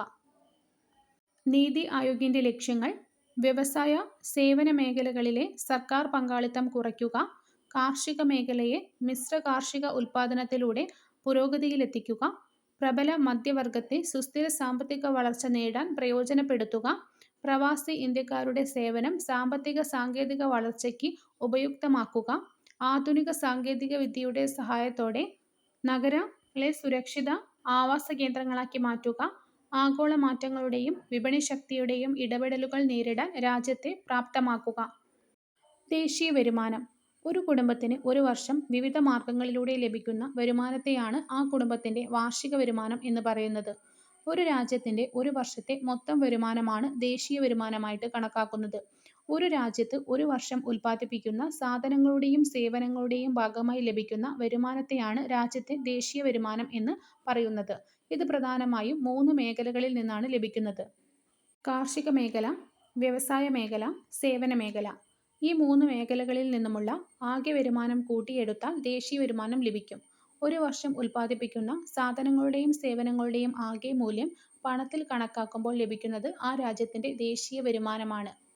ദേശീയ വരുമാനം കണക്കാക്കുന്നതിന്റെ ലക്ഷ്യങ്ങൾ: സമ്പദ്ഘടനയിലെ വിവിധ മേഖലകളുടെ സംഭാവന വിലയിരുത്തുന്നതിന്, സമ്പദ് വ്യവസ്ഥ നേരിടുന്ന പ്രശ്നങ്ങൾ പഠിക്കുന്നതിന്, വിവിധ പദ്ധതികൾ ആസൂത്രണം ചെയ്യുവാനും നടപ്പിലാക്കുവാനും സർക്കാരിനെ സഹായിക്കുന്നതിന്, ഉൽപാദനം, വിതരണം, ഉപയോഗം തുടങ്ങിയ സാമ്പത്തിക പ്രവർത്തനങ്ങളുടെ പരിമിതികളും മേന്മകളും കണ്ടെത്തുന്നതിന്.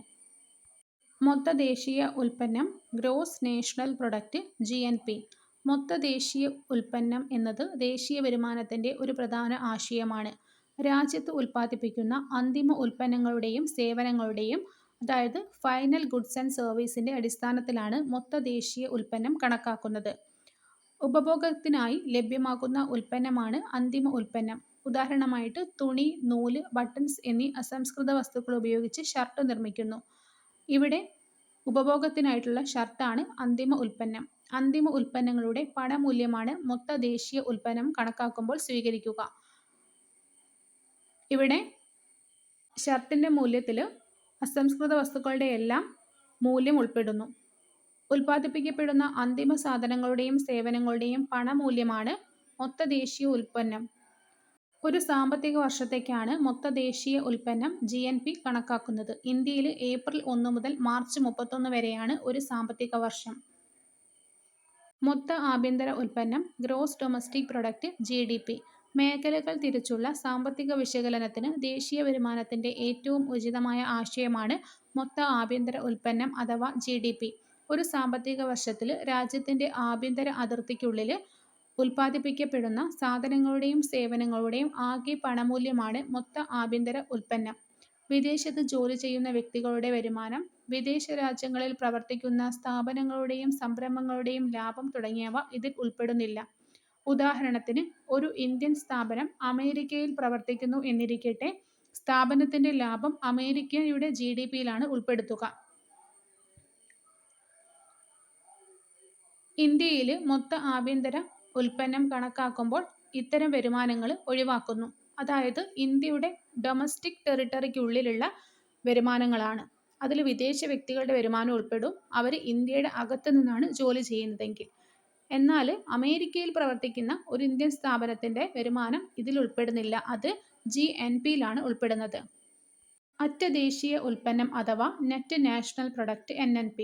നമ്മൾ ഈ വർഷം വാങ്ങുന്ന ഒരു വസ്തു അടുത്ത വർഷം വിൽക്കുകയാണെങ്കിൽ നമുക്ക് വാങ്ങിയ വിലയ്ക്ക് തന്നെ വിൽക്കാൻ സാധിക്കില്ല. കുറഞ്ഞ വിലയ്ക്ക് മാത്രമേ വിൽക്കാൻ സാധിക്കൂ. കാരണം അവിടെ ഡിപ്രിസിയേഷൻ ഉണ്ട്, അതായത് തേയ്മാനം. ദേശീയ വരുമാനം കണക്കാക്കുമ്പോൾ ഇത്തരം തേയ്മാന ചെലവുകൾ പരിഗണിക്കാറുണ്ട്. മൊത്ത ദേശീയ ഉൽപ്പന്നത്തിൽ, അതായത് GNPയിൽ നിന്ന് ഈ തേയ്മാന ചിലവ് കുറയ്ക്കുമ്പോഴാണ് നമുക്ക് NNP അഥവാ നെറ്റ് നാഷണൽ പ്രൊഡക്റ്റ് അറ്റ ദേശീയ ഉൽപ്പന്നം ലഭിക്കുന്നത്. സാങ്കേതികമായിട്ട് അറ്റ ദേശീയ ഉൽപ്പന്നം അഥവാ NNP ആണ് നമ്മൾ ദേശീയ വരുമാനമായിട്ട് കണക്കാക്കുന്നത്. സാങ്കേതികമായിട്ട് അറ്റ ദേശീയ ഉൽപ്പന്നം അതായത് NNP ആണ് നമ്മൾ ദേശീയ വരുമാനമായിട്ട് അറിയപ്പെടുന്നത്. അറ്റ ദേശീയ ഉൽപ്പന്നം എന്ന് വെച്ചാൽ മൊത്ത ദേശീയ ഉൽപ്പന്നത്തിൽ നിന്ന് തേയ്മാന ചെലവ് കുറച്ചാൽ, അതായത് GNPയിൽ നിന്ന് ഡിപ്രിസിയേഷൻ മൈനസ് ചെയ്യുന്നത്. പ്രതിശീർഷ വരുമാനം അഥവാ പെർ ക്യാപിറ്റ ഇൻകം. ദേശീയ വരുമാനത്തെ രാജ്യത്തെ മൊത്തം ജനസംഖ്യ കൊണ്ട് ഹരിക്കുമ്പോൾ കിട്ടുന്നതാണ് പ്രതിശീർഷ വരുമാനം അല്ലെങ്കിൽ ആളോഹരി വരുമാനം. പ്രതിശീർഷ വരുമാനം = ദേശീയ വരുമാനം ഡിവൈഡഡ് ബൈ ആകെ ജനസംഖ്യ. ദേശീയ വരുമാനത്തെ അടിസ്ഥാനമാക്കിയാണ് ഒരു രാജ്യത്തിന്റെ സാമ്പത്തിക സ്ഥിതി കണക്കാക്കുന്നത്. സാമ്പത്തിക അഭിവൃദ്ധിക്ക് ഉൽപാദനം വർദ്ധിക്കേണ്ട അനിവാര്യതയാണ്. ഉൽപാദനം വർദ്ധിക്കുമ്പോൾ ഉൽപാദന ഘടകങ്ങളായ ഭൂമി, തൊഴിൽ, മൂലധനം, സംഘാടനം എന്നിവയുടെ പ്രതിഫലവും വർദ്ധിക്കുന്നു. പ്രതിഫലങ്ങളായ പാട്ടം, കൂലി, പലിശ, ലാഭം എന്നിവ വർദ്ധിക്കുന്നതിന്റെ ഫലമായിട്ട് ഉപഭോഗത്തിനും നിക്ഷേപത്തിലും കൂടുതൽ തുക ചിലവഴിക്കുന്നു. അതായത് ഉൽപാദനം വർദ്ധിക്കുമ്പോൾ ഒബ്വിയസ്ലി പാട്ടവും പലിശയും കൂലിയും ലാഭമെല്ലാം കൂടും. അതിൽ നിന്ന് വരുമാനം ഉണ്ടാക്കുന്നു.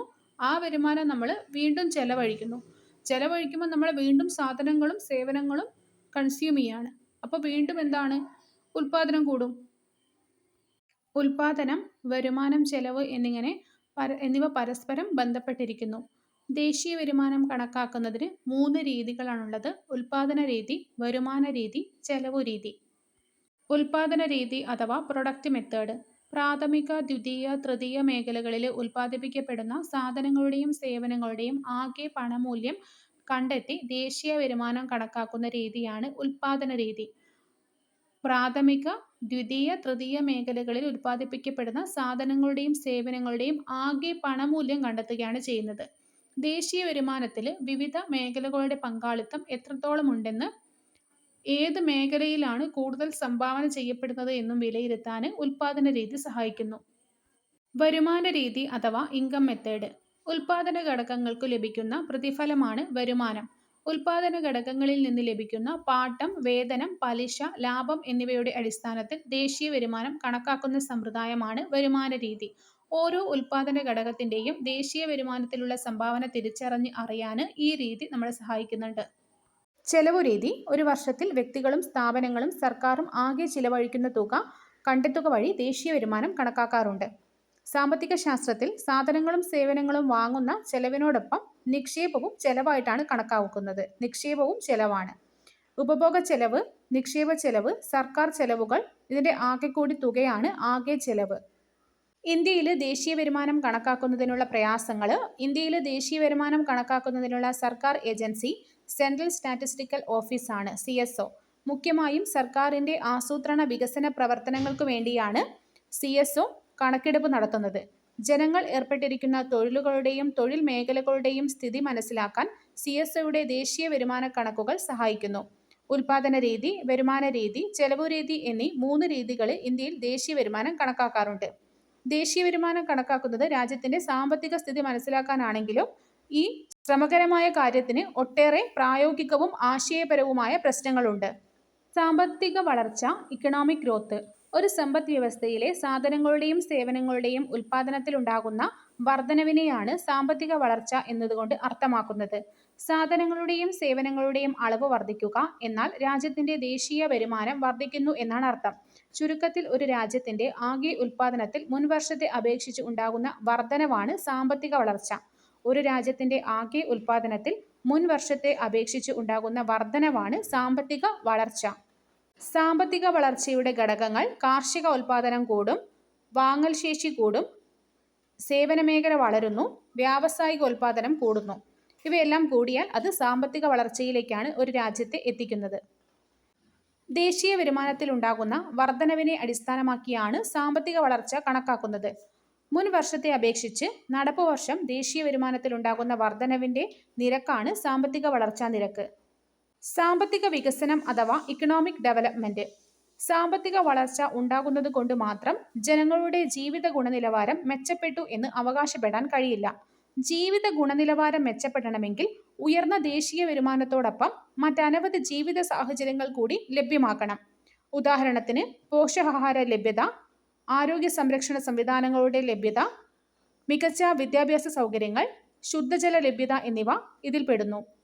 സാമ്പത്തിക വികസനം എന്നാൽ സാമ്പത്തിക വളർച്ചയുടെയും ജീവിത ഗുണനിലവാരത്തിൻ്റെ ഉയർച്ചയുടെയും ആകെ തുകയാണ്. വികസന സൂചികകൾ: പ്രതിശീർഷ വരുമാനം, ഭൗതിക ജീവിത ഗുണനിലവാര സൂചിക, മാനവ വികസന സൂചിക, മാനവ സന്തോഷ സൂചിക. ഇവ 4മാണ് വികസന സൂചികകൾ. പ്രതിശീർഷ വരുമാനം, ഭൗതിക ജീവിത ഗുണനിലവാര സൂചിക, മാനവ വികസന സൂചിക, മാനവ സന്തോഷ സൂചിക. പ്രതിശീർഷ വരുമാനം വികസന സൂചികകളിൽ ഏറ്റവും ലളിതവും ആദ്യകാലത്ത് മുൻഗണന നൽകി പരിഗണിച്ചിരുന്നതും പ്രതിശീർഷ വരുമാനത്തെയാണ്. ഇതൊരു പരമ്പരാഗത വികസന സൂചികയാണ്. പരമ്പരാഗത വികസന സൂചികയാണ് പ്രതിശീർഷ വരുമാനം.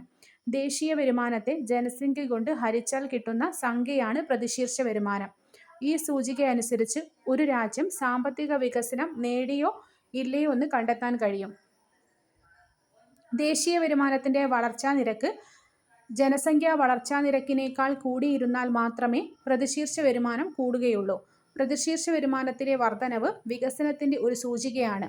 ഒരു രാജ്യത്തിന്റെ സാമ്പത്തിക വളർച്ചയെ മുൻ വർഷങ്ങളുമായിട്ട് താരതമ്യം ചെയ്യാനും അതുവഴി രാജ്യം കൈവരിച്ച സാമ്പത്തിക വളർച്ച കണ്ടെത്താനും ഇത് സഹായിക്കും. പ്രതിശീർഷ വരുമാനത്തിന്റെ ലിമിറ്റേഷൻസ്. പ്രതിശീർഷ വരുമാനം ഒരു ശരാശരി വരുമാനമാണ്. ഉദാഹരണത്തിന് ഒരു രാജ്യത്തിന്റെ ആളോഹരി വരുമാനം 40,000 രൂപയാണെന്ന് കരുതുക. ഇതിനർത്ഥം ആ രാജ്യത്തെ ഓരോ വ്യക്തിയുടെയും കൈവശം ഇത്രയും വരുമാനം ലഭിക്കുന്നു എന്നല്ല. കോടികൾ വരുമാനമുള്ളവരും വരുമാനം വളരെ കുറഞ്ഞവരുമുണ്ട്. അതിനാൽ ഇത് ജനസംഖ്യാപരമായ കണക്കുകൂട്ടൽ മാത്രമാണ്. പ്രതിശീർഷ വരുമാനത്തിന്റെ അടിസ്ഥാനത്തിൽ സാമ്പത്തിക വികസനം കണക്കാക്കുമ്പോൾ ദരിദ്ര സമ്പന്ന വിഭാഗങ്ങൾ നിലനിൽക്കുന്നുണ്ടെങ്കിൽ ജീവിത ഗുണമേന്മ കൈവരിച്ചു എന്ന് അവകാശപ്പെടാൻ കഴിയില്ല. ജീവിത ഗുണമേന്മ വർദ്ധിപ്പിക്കുന്ന ഘടകങ്ങളായ വിദ്യാഭ്യാസം, പോഷകാഹാര ലഭ്യത, ആരോഗ്യ സംരക്ഷണം തുടങ്ങിയവ പ്രതിശീർഷ വരുമാനം എന്ന വികസന സൂചികയുടെ പരിധിയിൽ ഉൾക്കൊള്ളുന്നില്ല. അതുകൊണ്ട് തന്നെ എത്രത്തോളം ജീവിത ഗുണനിലവാരം മെച്ചപ്പെട്ടു എന്ന് മനസ്സിലാക്കാൻ കഴിയില്ല. സാമ്പത്തിക വളർച്ചയ്ക്കപ്പുറം അതിൻ്റെ തുല്യമായ വിതരണവും അതുവഴി ഉണ്ടാകുന്ന സാമൂഹ്യക്ഷേമവുമാണ് ഈ സൂചികയിൽ പരിഗണിക്കപ്പെടാതെ പോകുന്നത്. അടുത്തത് ഭൗതിക ജീവിത ഗുണനിലവാര സൂചികയാണ്. 1979 ഭൗതിക ഗുണനിലവാര സൂചിക പ്രയോഗത്തിൽ വന്നത്. പ്രതിശീർഷ വരുമാനം എന്ന ഒറ്റ മാനദണ്ഡത്തിനു പകരം ഭൗതിക ജീവിത ഗുണനിലവാര സൂചിക മറ്റ് 3 ഘടകങ്ങളെ അടിസ്ഥാനമാക്കിയിട്ടാണ് പരിഗണിച്ചത്. പ്രതിശീർഷ ആയുർദൈർഘ്യം, ശിശുമരണ നിരക്ക്, അടിസ്ഥാന സാക്ഷരത. മാനവ വികസന സൂചിക ഹ്യൂമൻ ഡെവലപ്മെന്റ് ഇൻഡെക്സ്. മാനവ വികസനം മാനദണ്ഡമാക്കിയുള്ള സാമ്പത്തിക വികസനമാണിത്. ഐക്യരാഷ്ട്ര വികസന സമിതി മാനവ വികസനം എന്ന ആശയത്തെക്കുറിച്ച് പറഞ്ഞിരിക്കുന്നത് മാനവ വിഭവശേഷി മെച്ചപ്പെടുത്തുന്നതിന് ജനങ്ങൾക്ക് ലഭിക്കുന്ന അവസരങ്ങൾ വിപുലപ്പെടുത്തുന്ന പ്രക്രിയയാണ് മാനവ വികസനം. ഐക്യരാഷ്ട്ര വികസന സമിതിയാണ്, അതായത് UNDP ആണ് മാനവ വികസനത്തെ പറ്റി ഇങ്ങനെ പറഞ്ഞിരിക്കുന്നത്. മാനവ വിഭവശേഷി മെച്ചപ്പെടുത്തുന്നതിന് ജനങ്ങൾക്ക് ലഭിക്കുന്ന അവസരങ്ങൾ വിപുലപ്പെടുത്തുന്ന പ്രക്രിയയാണ് മാനവ വികസനം. മാനവ വികസനം സാധ്യമാക്കുന്ന നിരവധി ഘടകങ്ങളുണ്ട്. അവയാണ് മെച്ചപ്പെട്ട വിദ്യാഭ്യാസ സൗകര്യങ്ങൾ, മികച്ച ആരോഗ്യ സംരക്ഷണ സംവിധാനം, കൂടുതൽ പരിശീലനം എന്നിവ. മാനവ വികസന സൂചികയുടെ മൂല്യം 0-നും 1-നും ഇടയിലാണ്. 0 ഒട്ടും വികസനമില്ലായ്മയെ സൂചിപ്പിക്കുന്നു. 1 ഏറ്റവും ഉയർന്ന വികസനത്തെ സൂചിപ്പിക്കുന്നു. 1990 മുതൽ ഓരോ വർഷവും UNDP മാനവ വികസന റിപ്പോർട്ട് പ്രസിദ്ധീകരിച്ചു വരുന്നു. ഇതിൽ ഇന്ത്യയുടെ പോയിന്റ് 624 ആണ്. നോർവേ 0.949. മാനവ വികസന സൂചികയുടെ പൂരകമായിട്ട് ഐക്യരാഷ്ട്ര സംഘടന വികസിപ്പിച്ചെടുത്ത മറ്റൊരു സൂചികയാണ് മാനവ ദാരിദ്ര്യ സൂചിക അഥവാ ഹ്യൂമൻ പോവേർട്ടി ഇൻഡെക്സ്. 1997 ഇതിന്റെ ആദ്യ റിപ്പോർട്ട് പ്രസിദ്ധീകരിച്ചത്. 3 ഘടകങ്ങളെ അടിസ്ഥാനമാക്കിയാണ് മാനവ ദാരിദ്ര്യ സൂചിക തയ്യാറാക്കിയത്. സുദീർഘവും ആരോഗ്യകരവുമായ ജീവിതം, അറിവ്, അന്തസ്സുള്ള ജീവിത നിലവാരം എന്നിവയാണവ. ഐക്യരാഷ്ട്രസഭ അംഗീകാരം നൽകിയ ഈ സൂചിക ഭൂട്ടാനാണ് വികസിപ്പിച്ചത്. ഒരുപാട് സൂചകങ്ങളുടെ അടിസ്ഥാനത്തിലാണ് ഇത് പരിഗണിക്കുന്നത്. ആരോഗ്യം, ജീവിത ഗുണനിലവാരം, പ്രകൃതിയുടെയും ജൈവ വൈവിധ്യത്തിന്റെയും സംരക്ഷണം, സാമൂഹിക ജീവിതവും അയൽവക്ക സമ്പർക്കവും, അഴിമതിരഹിത ഭരണം, സാംസ്കാരിക വൈവിധ്യം, വിദ്യാഭ്യാസം എന്നിവയാണവ. ഇപ്പം നമ്മൾ സാമ്പത്തിക വളർച്ചയെ പറ്റിയും സാമ്പത്തിക വികസനത്തെക്കുറിച്ചും പഠിച്ചു. ഇനി നമുക്കൊന്ന് കമ്പയർ ചെയ്യാം. സാമ്പത്തിക വളർച്ച എന്നത് ഉൽപാദനത്തിലും വരുമാനത്തിലുമുള്ള വർധനവാണ്. എന്നാൽ സാമ്പത്തിക വികസനം എന്നാൽ ജീവിത ഗുണനിലവാരത്തിൽ ഉണ്ടാക്കുന്ന വളർച്ചയാണ്. സാമ്പത്തിക വളർച്ചയിൽ ദേശീയ വരുമാനത്തിലെ വളർച്ചയാണ് അളവുകോല്. എന്നാൽ സാമ്പത്തിക വികസനത്തിൽ ഭൗതിക ജീവിത ഗുണനിലവാര സൂചിക, മാനവ വികസന സൂചിക എന്നിവയാണ് അളവുകോല്.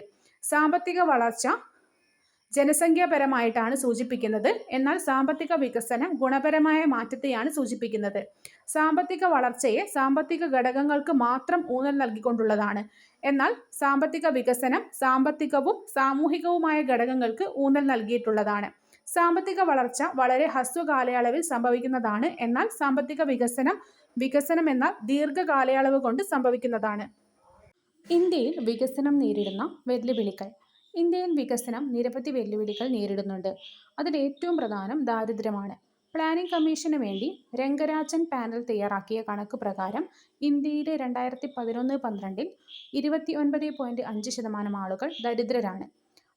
ദാരിദ്ര്യത്തെ കൂടാതെ നിരക്ഷരത, പോഷകാഹാരക്കുറവ്, കടുത്ത സാമ്പത്തിക അസമത്വം, പട്ടിണി മരണം, തൊഴിലില്ലായ്മ എന്നീ പ്രശ്നങ്ങളും വികസിത രാജ്യങ്ങളിൽ നിലനിൽക്കുന്നുണ്ട്. തൊഴിലില്ലായ്മയാണ് ഇന്ത്യ നേരിടുന്ന മറ്റൊരു വെല്ലുവിളി. കഴിഞ്ഞ 20 വർഷത്തിലധികമായി കാണുന്ന ഒരു പ്രവണത നമുക്ക് സാമ്പത്തിക വളർച്ച 8 മുതൽ 9% വരെ ഉണ്ടെങ്കിലും തൊഴിലിൻ്റെ വളർച്ചാ നിരക്ക് 1%മോ അതിൽ താഴെയോ എന്നതാണ്. സാമ്പത്തിക വളർച്ച പുതിയ തൊഴിലവസരങ്ങൾ ഉണ്ടാക്കുന്നില്ല എന്നതാണ് അതിൻ്റെ അർത്ഥം. ഇന്ത്യയിലെ ദാരിദ്ര്യം നാം കണക്കാക്കുന്നത് കലോറിയുടെ അടിസ്ഥാനത്തിലാണ്. ഗ്രാമപ്രദേശത്ത് ദിവസം 2400 കലോറി ഊർജം പ്രദാനം ചെയ്യാൻ കഴിയുന്ന ആഹാരം ലഭിക്കുവാനുള്ള വരുമാനമില്ലെങ്കിൽ ആ വ്യക്തി ദാരിദ്ര്യത്തിലാണ്. നഗരപ്രദേശത്തിലാണെങ്കിൽ ഇത് 2100 കലോറി. ഇന്ത്യയിലെ ഉത്തർപ്രദേശ്, ബീഹാർ, ഉത്തരാഖണ്ഡ്, ഛത്തീസ്ഗഡ്, ഒഡീഷ എന്നീ സംസ്ഥാനങ്ങളിലെ 35%-ൽ കൂടുതൽ ജനങ്ങൾ ദരിദ്രരാണ്. നമ്മുടെ വികസനം നേരിടുന്ന മറ്റൊരു പ്രശ്നമാണ് അസമത്വം. അസമത്വം 3 തരത്തിലുണ്ട്. സമ്പത്തിലുള്ള അസമത്വം, വരുമാനത്തിലുള്ള അസമത്വം, ഭൂപ്രദേശങ്ങൾ തമ്മിലുള്ള അസമത്വം. ഈ 3 തരത്തിലുള്ള അസമത്വങ്ങളും ഇന്ത്യയിൽ വളരെ രൂക്ഷമാണ്. രാജ്യത്തിൻ്റെ മൊത്തം സമ്പത്തിലും രാജ്യത്തിൻ്റെ ലഭ്യമായ വരുമാനത്തിലും ജനങ്ങൾക്കുള്ള പങ്കിൻ്റെ അടിസ്ഥാനത്തിലാണ് യഥാക്രമം സമ്പത്തിലുള്ള അസമത്വവും വരുമാനത്തിലുള്ള അസമത്വവും കണക്കാക്കുന്നത്. സുസ്ഥിര വികസനം. സുസ്ഥിര വികസനം എന്നാൽ പരിസ്ഥിതിക്ക് ആഘാതം ഏൽപ്പിക്കാതെയുള്ള വികസനമാണ്. ഐക്യരാഷ്ട്ര സംഘടന നിയമിച്ച ബ്രഡ്ലാൻഡ് കമ്മീഷൻ സുസ്ഥിര വികസനത്തെ നിർവചിച്ചത് ഇപ്രകാരമാണ്: വരും തലമുറയ്ക്ക് അവരുടെ ആവശ്യങ്ങൾ നിറവേറ്റാനുള്ള കഴിവിൽ കുറവ് വരാതെ ഇന്നത്തെ തലമുറ അവരുടെ ആവശ്യങ്ങൾ നിറവേറ്റുന്ന സമീപനമാണ് സുസ്ഥിര വികസനം. ഭാരതീയ റിസർവ് ബാങ്ക്. ഇന്ത്യയുടെ കേന്ദ്ര ബാങ്കാണ് ഭാരതീയ റിസർവ് ബാങ്ക്. 1935 സ്ഥാപിതമായത്. ആസ്ഥാനം മുംബൈയാണ്. RBI 1935 സ്ഥാപിതമായത്. ഇതിൻ്റെ ആസ്ഥാനം മുംബൈയാണ്. ഭാരതീയ റിസർവ് ബാങ്കിൻ്റെ ധർമ്മങ്ങൾ നോട്ട് അച്ചടിക്കൽ, വായ്പ നിയന്ത്രിക്കൽ, സർക്കാരിൻ്റെ ബാങ്ക്, ബാങ്കുകളുടെ ബാങ്ക്. നോട്ട് അച്ചടിക്കൽ, വായ്പ നിയന്ത്രിക്കൽ, സർക്കാരിൻ്റെ ബാങ്ക്, ബാങ്കുകളുടെ ബാങ്ക്. ധനകാര്യ സ്ഥാപനങ്ങൾ. ധനകാര്യ സ്ഥാപനങ്ങൾ 2 തരത്തിലാണുള്ളത്: ബാങ്കുകളും ബാങ്കിതര ധനകാര്യ സ്ഥാപനങ്ങളും. ബാങ്കിൽ വാണിജ്യ ബാങ്ക്, സഹകരണ ബാങ്ക്, വികസന ബാങ്ക്, സവിശേഷ ബാങ്കുകൾ. ബാങ്കിതര ധനകാര്യ സ്ഥാപനത്തിൽ ബാങ്കിതര ധനകാര്യ കമ്പനികൾ, മ്യൂച്വൽ ഫണ്ട് സ്ഥാപനങ്ങൾ, ഇൻഷുറൻസ് കമ്പനികൾ. ബാങ്കിൻ്റെ ധർമ്മങ്ങൾ വ്യക്തികൾ, സ്ഥാപനങ്ങൾ, സർക്കാർ എന്നിവയ്ക്ക് വായ്പ നൽകൽ, വായ്പത്തുക പലിശയോടെ തിരികെ വാങ്ങുക, നിക്ഷേപത്തുക പലിശയോടെ തിരികെ നൽകുക, വ്യക്തികൾ, സ്ഥാപനങ്ങൾ, സർക്കാർ എന്നിവയിൽ നിന്ന് നിക്ഷേപങ്ങൾ സ്വീകരിക്കുക. ബാങ്കുകളുടെ വളർച്ച. ഇന്ത്യയിൽ 1770 ആരംഭിച്ച ബാങ്ക് ഓഫ് ഹിന്ദുസ്ഥാനാണ് ഇന്ത്യയിലെ ആധുനിക രീതിയിലുള്ള ആദ്യത്തെ ബാങ്ക്. ഇന്ത്യയിലെ ആധുനിക രീതിയിലുള്ള ആദ്യത്തെ ബാങ്ക് 1770 രൂപീകരിച്ച ബാങ്ക് ഓഫ് ഹിന്ദുസ്ഥാനാണ്. 1770 മുതൽ 1969 വരെ ബാങ്ക് ദേശസാൽക്കരണം വരെയുള്ള കാലഘട്ടമാണ് ആദ്യഘട്ടം. ഈ ഘട്ടത്തിൽ bank of Bengal, bank of Bombay, bank of Madras എന്നീ പ്രസിഡൻസി ബാങ്കുകൾ ബ്രിട്ടീഷ് ഈസ്റ്റ് ഇന്ത്യ കമ്പനി സ്ഥാപിച്ചു. ഈ ഘട്ടത്തിൽ ബാങ്കുകളുടെ പ്രവർത്തനവും വളർച്ചയും സാവധാനമായിരുന്നു. അതിനുശേഷം 1969 മുതൽ 1990 വരെയുള്ള രണ്ടാം ഘട്ടം ബാങ്കുകളുടെ പ്രവർത്തനം വേഗത്തിലായിരുന്നു. സാമൂഹിക പുരോഗതി കൂടി ലക്ഷ്യമാക്കി ബാങ്കുകൾ പ്രവർത്തിക്കണമെന്ന കാഴ്ചപ്പാട് ബാങ്കുകളുടെ ദേശസാൽക്കരണത്തിലേക്ക് നയിച്ചു. 1969 14 ബാങ്കുകളും 1980 6 ബാങ്കുകളും ദേശസാൽക്കരിച്ചു. 1969 14 ബാങ്കുകളും 1980 6 ബാങ്കുകളും ദേശസാൽക്കരിച്ചു. ദേശസാൽക്കരണ ബാങ്കായ new bank of India 1993 Punjab national ബാങ്കിൽ ലയിച്ചു. ദേശസാൽകൃത ബാങ്കായ new bank of India 1993 Punjab national ബാങ്കിൽ ലയിച്ചു. 1991 മുതലുള്ള മൂന്നാം ഘട്ടത്തിൽ ബാങ്കിംഗ് മേഖല അടിസ്ഥാന ധർമ്മങ്ങൾ നിറവേറ്റുന്നതിനോടൊപ്പം മറ്റ് അനേകം സേവനങ്ങൾ കൂടി നടപ്പിലാക്കി തുടങ്ങി. വേഗം, സമയലാഭം, നടപടിക്രമങ്ങൾ എളുപ്പത്തിലാക്കൽ എന്നിവയ്ക്ക് സഹായകരമാകുന്ന പല പരിഷ്കാരങ്ങളും ബാങ്കുകൾ വരുത്തി. ATM, credit card, phone banking, net banking, core banking തുടങ്ങിയ നൂതന സംവിധാനങ്ങൾ മൂന്നാം ഘട്ട വികസനത്തിന്റെ ഫലമാണ്. ഈ ഘട്ടത്തിൽ ലൈസൻസ് ലഭിച്ച സ്വകാര്യ ബാങ്കുകൾ നൂതന പ്രവർത്തനങ്ങൾ കൂടുതൽ വേഗത്തിൽ നടപ്പിലാക്കുകയുണ്ടായി. ഇത്തരം ബാങ്കുകൾ പുത്തൻ തലമുറ ബാങ്കുകൾ എന്നാണ് അറിയപ്പെടുന്നത്. പൊതുമേഖലാ ബാങ്കുകളെ ലയിപ്പിച്ചുകൊണ്ട് ബാങ്കിംഗ് മേഖലയിൽ ഇപ്പോൾ ധാരാളം മാറ്റങ്ങൾ പ്രകടമാണ്. ഇന്ത്യയിലെ ഏറ്റവും വലിയ ബാങ്കായ SBI 2017 April 1 state bank of Travancore, state bank of Hyderabad, state bank of Mysore, state bank of Patiala, Bharatiya Mahila bank എന്നിവ ലയിപ്പിച്ചു. അപ്പോൾ 2017 April 1 bank of Travancore, bank of Hyderabad, bank of Mysore, bank of Patiala, Bharatiya Mahila bank എന്നിവ SBIയിൽ ലയിച്ചു. പൊതുമേഖലാ വാണിജ്യ ബാങ്കുകളുടെ ഉടമസ്ഥത പൂർണ്ണമായും സർക്കാരിനാണ്. ഇവയുടെ പ്രവർത്തനം നിയന്ത്രിക്കുന്നത് റിസർവ് ബാങ്കാണ്. ഭാരതീയ സ്റ്റേറ്റ് ബാങ്കും അതിന്റെ അനുബന്ധ ബാങ്കുകളും ദേശസാൽകൃത ബാങ്കുകളും റീജിയണൽ റൂറൽ ബാങ്കുകളും ചേർന്നതാണ് പൊതുമേഖലാ വാണിജ്യ ബാങ്കുകൾ. സ്വകാര്യ ഇന്ത്യൻ വാണിജ്യ ബാങ്കുകളുടെയും സ്വകാര്യ വിദേശ വാണിജ്യ ബാങ്കുകളുടെയും ഉടമസ്ഥ സ്വകാര്യ വ്യക്തികൾക്കാണ്. ഇവ റിസർവ് ബാങ്കിന്റെ നിയന്ത്രണങ്ങൾക്ക് വിധേയമായിട്ടാണ് പ്രവർത്തിക്കുന്നത്. ഇനി റീജിയണൽ റൂറൽ ബാങ്ക് RRBs. ഇന്ത്യയുടെ വിവിധ സംസ്ഥാനങ്ങളിൽ പ്രാദേശിക ബാങ്കിംഗ് സേവനങ്ങൾ നൽകുന്നതിന് വേണ്ടി 1975 റീജിയണൽ റൂറൽ ബാങ്ക് സ്ഥാപിതമായത്. 1975 ചെറുകിട കർഷകർ, കർഷക തൊഴിലാളികൾ, ചെറുകിട സംരംഭകർ തുടങ്ങിയവർക്ക് വായ്പ നൽകി സഹായിക്കുകയാണ് ഇതിന്റെ ലക്ഷ്യം. ബാങ്ക് നിക്ഷേപങ്ങളെ നമുക്ക് 4 കാറ്റഗറിയാക്കാം. സമ്പാദ്യ നിക്ഷേപങ്ങൾ, പ്രചലിത നിക്ഷേപം, സ്ഥിര നിക്ഷേപം, ആവർത്തിത നിക്ഷേപം. സമ്പാദ്യ നിക്ഷേപം അഥവാ സേവിങ്സ് ഡെപ്പോസിറ്റ് പൊതുജനങ്ങൾക്ക് അവരുടെ സമ്പാദ്യങ്ങൾ നിക്ഷേപിക്കാൻ സഹായിക്കുന്ന പദ്ധതിയാണ്. ഈ നിക്ഷേപത്തിന് ബാങ്കുകൾ കുറഞ്ഞ പലിശ നൽകുന്നു. നിയന്ത്രണങ്ങൾക്ക് വിധേയമായി നിക്ഷേപകന് നിക്ഷേപണത്തിൽ നിന്നും പണം പിൻവലിക്കാൻ അവസരമുണ്ട്. ഈ കാലയളവിൽ എത്ര പ്രാവശ്യം പണം പിൻവലിക്കാൻ കഴിയുന്നുവെന്നും എത്ര രൂപ പിൻവലിക്കാൻ കഴിയുന്നു എന്നുമുള്ള കാര്യത്തിൽ പല ബാങ്കുകളും പല രീതി സ്വീകരിക്കാറുണ്ട്. നിക്ഷേപകന് ബാങ്ക് നൽകുന്ന പാസ്ബുക്കിൽ നിക്ഷേപ തുകയുടെയും പിൻവലിച്ച തുകയുടെയും വിശദാംശങ്ങൾ ഉണ്ടാകും. പ്രചലിത നിക്ഷേപം ഒരു ദിവസം തന്നെ ധാരാളം പ്രാവശ്യം പണം നിക്ഷേപിക്കുവാനും പിൻവലിക്കുവാനും സൗകര്യം നൽകുന്ന നിക്ഷേപമാണിത്. വ്യവസായികളും വ്യാപാരികളുമാണ് ഇത്തരത്തിലുള്ള നിക്ഷേപങ്ങൾ കൂടുതലായിട്ട് ഉപയോഗിക്കുന്നത്. ഇതിന് പലിശ ലഭിക്കുകയില്ല. ഇനി സ്ഥിര നിക്ഷേപം. വ്യക്തികളും സ്ഥാപനങ്ങളും നിശ്ചിത കാലയളവിലേക്ക് പണം ബാങ്കിൽ നിക്ഷേപിക്കും. നിക്ഷേപത്തിന്റെ കാലാവധി അടിസ്ഥാനമാക്കിയിട്ടാണ് പലിശ നിരക്ക് നിശ്ചയിക്കുന്നത്. നിശ്ചിത കാലാവധി പൂർത്തിയാക്കിയ ശേഷം മാത്രമേ പണം പിൻവലിക്കാൻ കഴിയുകയുള്ളൂ. അതിനാൽ തന്നെ നിശ്ചിത നിരക്കിൽ പലിശ ലഭിക്കും. എന്നാൽ നിശ്ചിത കാലയളവിന് മുൻപ് പണം പിൻവലിച്ചാൽ പലിശ നിരക്ക് കുറയും. ആവർത്തിത നിക്ഷേപം. ഒരു നിശ്ചിത തുക വീതം ഒരു പ്രത്യേക കാലയളവിലേക്ക് എല്ലാ മാസവും നിക്ഷേപിക്കുന്നതിനെയാണ് ആവർത്തിത നിക്ഷേപം എന്ന് പറയുന്നത്. സമ്പാദ്യ നിക്ഷേപത്തേക്കാൾ കൂടിയ പലിശ നിരക്ക് ഈ നിക്ഷേപത്തിന് ലഭിക്കും. എന്നാൽ സ്ഥിര നിക്ഷേപത്തേക്കാൾ പലിശ കുറവായിരിക്കും. നിക്ഷേപ തുക കാലാവധി തീരുന്നതിന് മുൻപ് പിൻവലിച്ചാൽ പലിശ നിരക്ക് കുറയും. വാണിജ്യ ബാങ്കുകൾ വ്യക്തികൾക്ക് നൽകുന്ന മറ്റൊരു സൗകര്യമാണ് ഓവർ ഡ്രാഫ്റ്റ്. വ്യക്തികളുടെ ബാങ്ക് അക്കൗണ്ടിലുള്ള തുകയേക്കാൾ കൂടുതൽ പണം പിൻവലിക്കാൻ അവസരം നൽകുന്നു. പണം ഒരു സ്ഥലത്തു നിന്ന് മറ്റൊരു സ്ഥലത്തേക്ക് അയക്കാൻ ബാങ്കുകൾ ഒരുക്കുന്ന സൗകര്യമാണ് ഡിമാൻഡ് ഡ്രാഫ്റ്റ്. ഇതിന് അക്കൗണ്ട് വേണമെന്ന് ഇല്ല. ബാങ്കിങ്ങിൻ്റെ ഒരു ഹൈറാർക്കിയാണ് ഇവിടെ കൊടുത്തിരിക്കുന്നത്. പ്രാഥമിക സഹകരണ ബാങ്കുകൾ, ജില്ലാ സഹകരണ ബാങ്കുകൾ, സംസ്ഥാന സഹകരണ ബാങ്കുകൾ. ഇവിടെ സംസ്ഥാന സഹകരണ ബാങ്കിൽ സംസ്ഥാനത്തെ സഹകരണ സംഘത്തിൻ്റെ ഉയർന്ന ഘടകമാണ്. ജില്ലാ സഹകരണ ബാങ്കുകൾക്കും പ്രാഥമിക സഹകരണ ബാങ്കുകൾക്കും സാമ്പത്തിക സഹായം നൽകുന്നു. ജില്ലാ സഹകരണ ബാങ്ക് ജില്ലയിലെ വിവിധ കേന്ദ്രങ്ങളിലായിട്ട് പ്രവർത്തിക്കുന്നു. പ്രാഥമിക സഹകരണ ബാങ്കുകൾക്ക് സഹായം നൽകുന്നു, ഉപദേശവും. പ്രാഥമിക സഹകരണ ബാങ്ക് ഗ്രാമങ്ങളിൽ പ്രവർത്തിക്കുന്നു.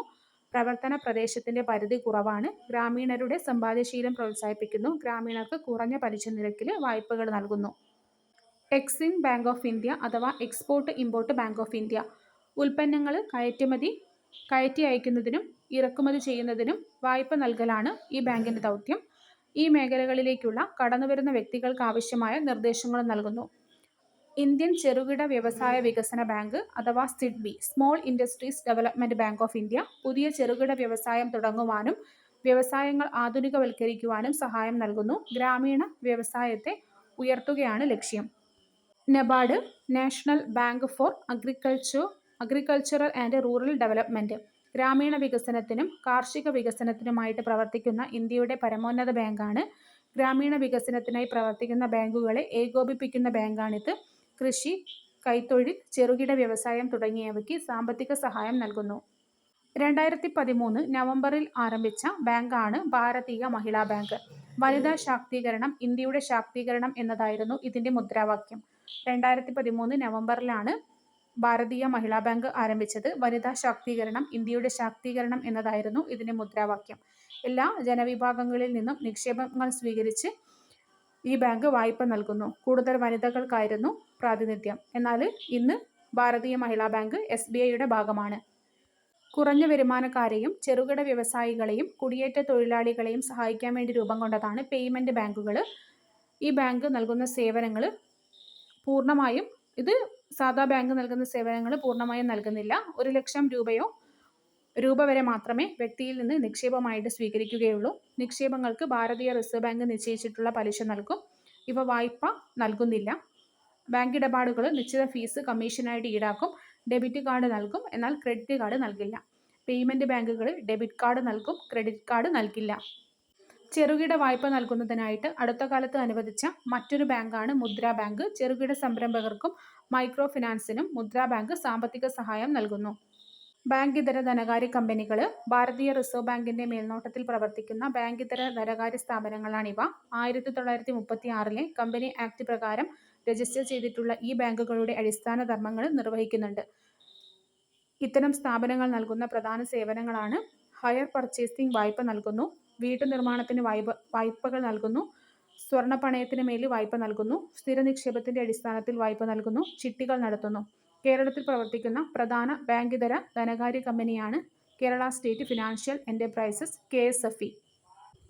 മ്യൂച്വൽ ഫണ്ട് സ്ഥാപനങ്ങൾ. മ്യൂച്വൽ ഫണ്ട് ഒരു നിക്ഷേപ മാർഗമാണ്. സാധാരണക്കാർക്ക് നേരിട്ട് ഓഹരി കമ്പോളത്തിൽ പ്രവർത്തിക്കാൻ പലപ്പോഴും സാധിക്കാറില്ല. ഈ പരിധി മറികടക്കാൻ മ്യൂച്വൽ ഫണ്ട് സംവിധാനത്തിലൂടെ കഴിയും.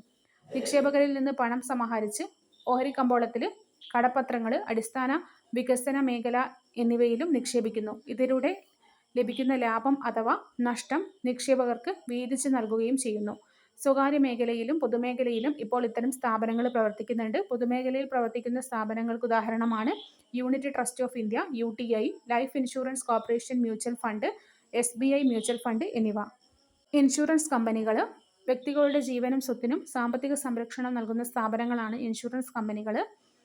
ഇന്ത്യയുടെ ആദ്യത്തെ ഇൻഷുറൻസ് കമ്പനി 1918 കൊൽക്കത്തയിൽ സ്ഥാപിച്ചു. ഇന്ത്യയുടെ ആദ്യത്തെ ഇൻഷുറൻസ് കമ്പനിയാണ് 1818 കൊൽക്കത്തയിൽ സ്ഥാപിതമായത്. മൈക്രോ ഫിനാൻസ് സാധാരണക്കാർക്ക് ലഘുവായ്പയുൾപ്പെടെ വിവിധ തരത്തിലുള്ള സാമ്പത്തിക സേവനങ്ങൾ നൽകുക എന്നതാണ് മൈക്രോ ഫിനാൻസിന്റെ ലക്ഷ്യം. സമൂഹത്തിലെ താഴ്ന്ന വരുമാനക്കാരിൽ സമ്പാദ്യശീലം വളർത്തുകയും സ്വയം തൊഴിൽ കണ്ടെത്തുവാനും ഇത് സഹായിക്കുന്നു. കേരളത്തിൽ പ്രവർത്തിക്കുന്ന കുടുംബശ്രീ, പുരുഷ സ്വയം സഹായ സംഘങ്ങൾ എന്നിവ ഇതിൽ ചില ഉദാഹരണങ്ങളാണ്. ഇവയുടെ ചില പ്രധാന ലക്ഷ്യങ്ങൾ വ്യക്തികളിൽ നിന്ന് പണം സമാഹരിച്ച് കൂട്ടായ സാമ്പത്തിക വികസനത്തിന് സഹായിക്കുന്നു, പാവപ്പെട്ടവരെയും ജീവിത നിലവാരം ഉയർത്താൻ സഹായിക്കുന്നു, സമ്പാദ്യശീലം വളർത്തുന്നു, വ്യക്തിഗത കഴിവുകൾ ഗ്രൂപ്പ് വികസനത്തിന് പ്രയോജനപ്പെടുത്തുന്നു. പൊതുവരുമാനം 2 തരത്തിലാണ് ലഭിക്കുന്നത്: നികുതി വരുമാനവും നികുതിയേതര വരുമാനവും. സർക്കാരിന്റെ പ്രധാന വരുമാന സ്രോതസ്സാണ് നികുതി. ക്ഷേമ പ്രവർത്തനങ്ങൾ, വികസന പ്രവർത്തനങ്ങൾ എന്നിവയ്ക്ക് ഈ നികുതി വരുമാനമാണ് ഉപയോഗിക്കുന്നത്. നികുതി വരുമാനം തന്നെ 2 തരത്തിലുണ്ട്: പ്രത്യക്ഷ നികുതിയും പരോക്ഷ നികുതിയും.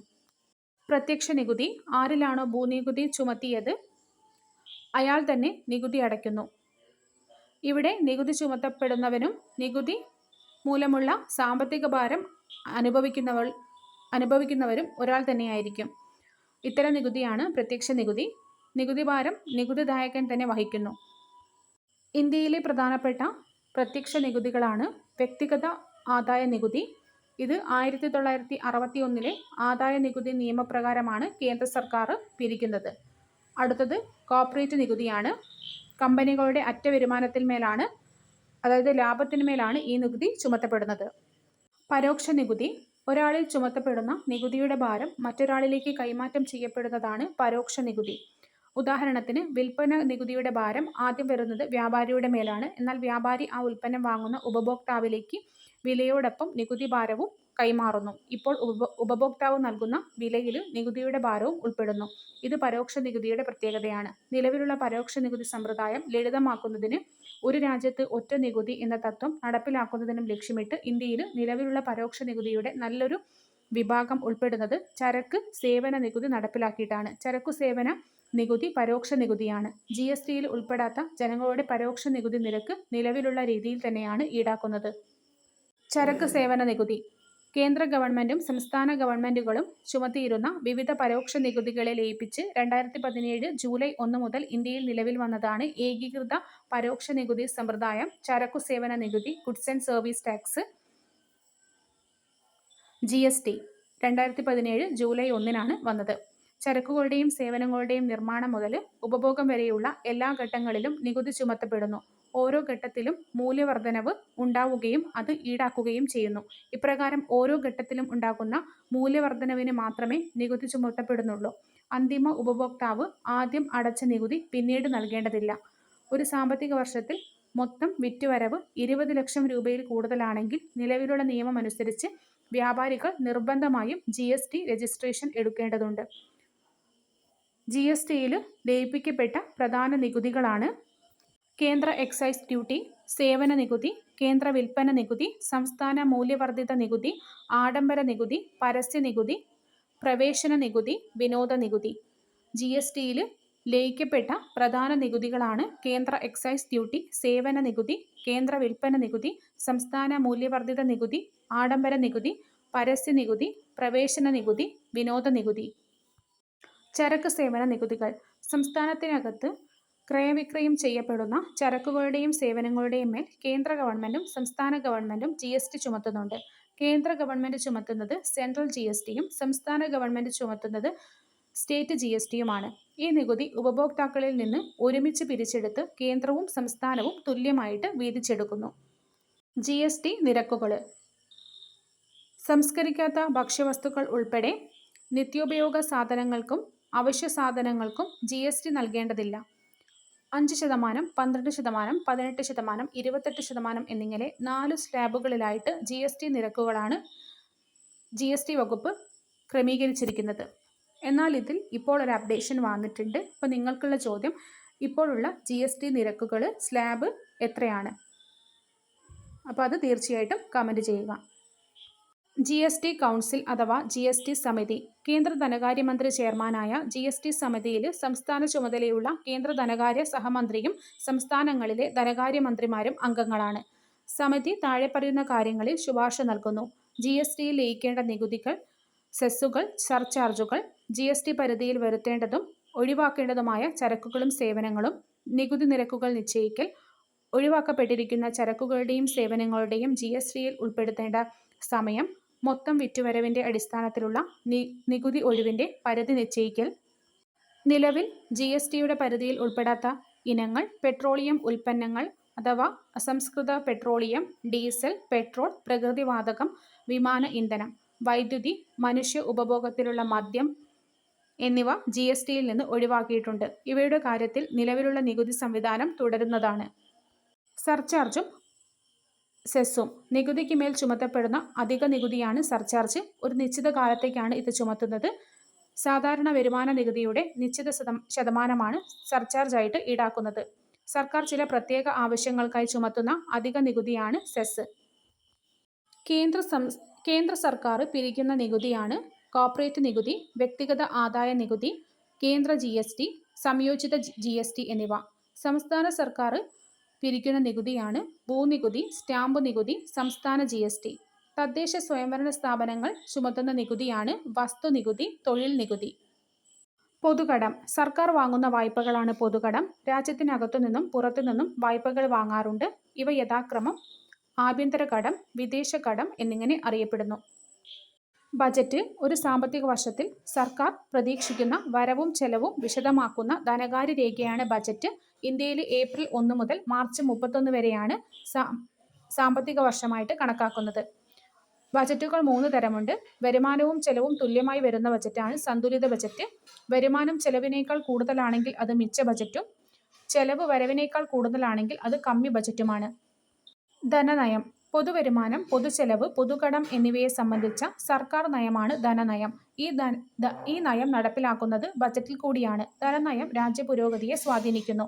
വികസന പ്രവർത്തനങ്ങൾ പരിപോഷിപ്പിക്കുവാനും വളർച്ച കൈവരിക്കുവാനും നല്ല ധനനയം വഴി സാധിക്കും. ധനനയത്തിലെ ലക്ഷ്യങ്ങൾ സാമ്പത്തിക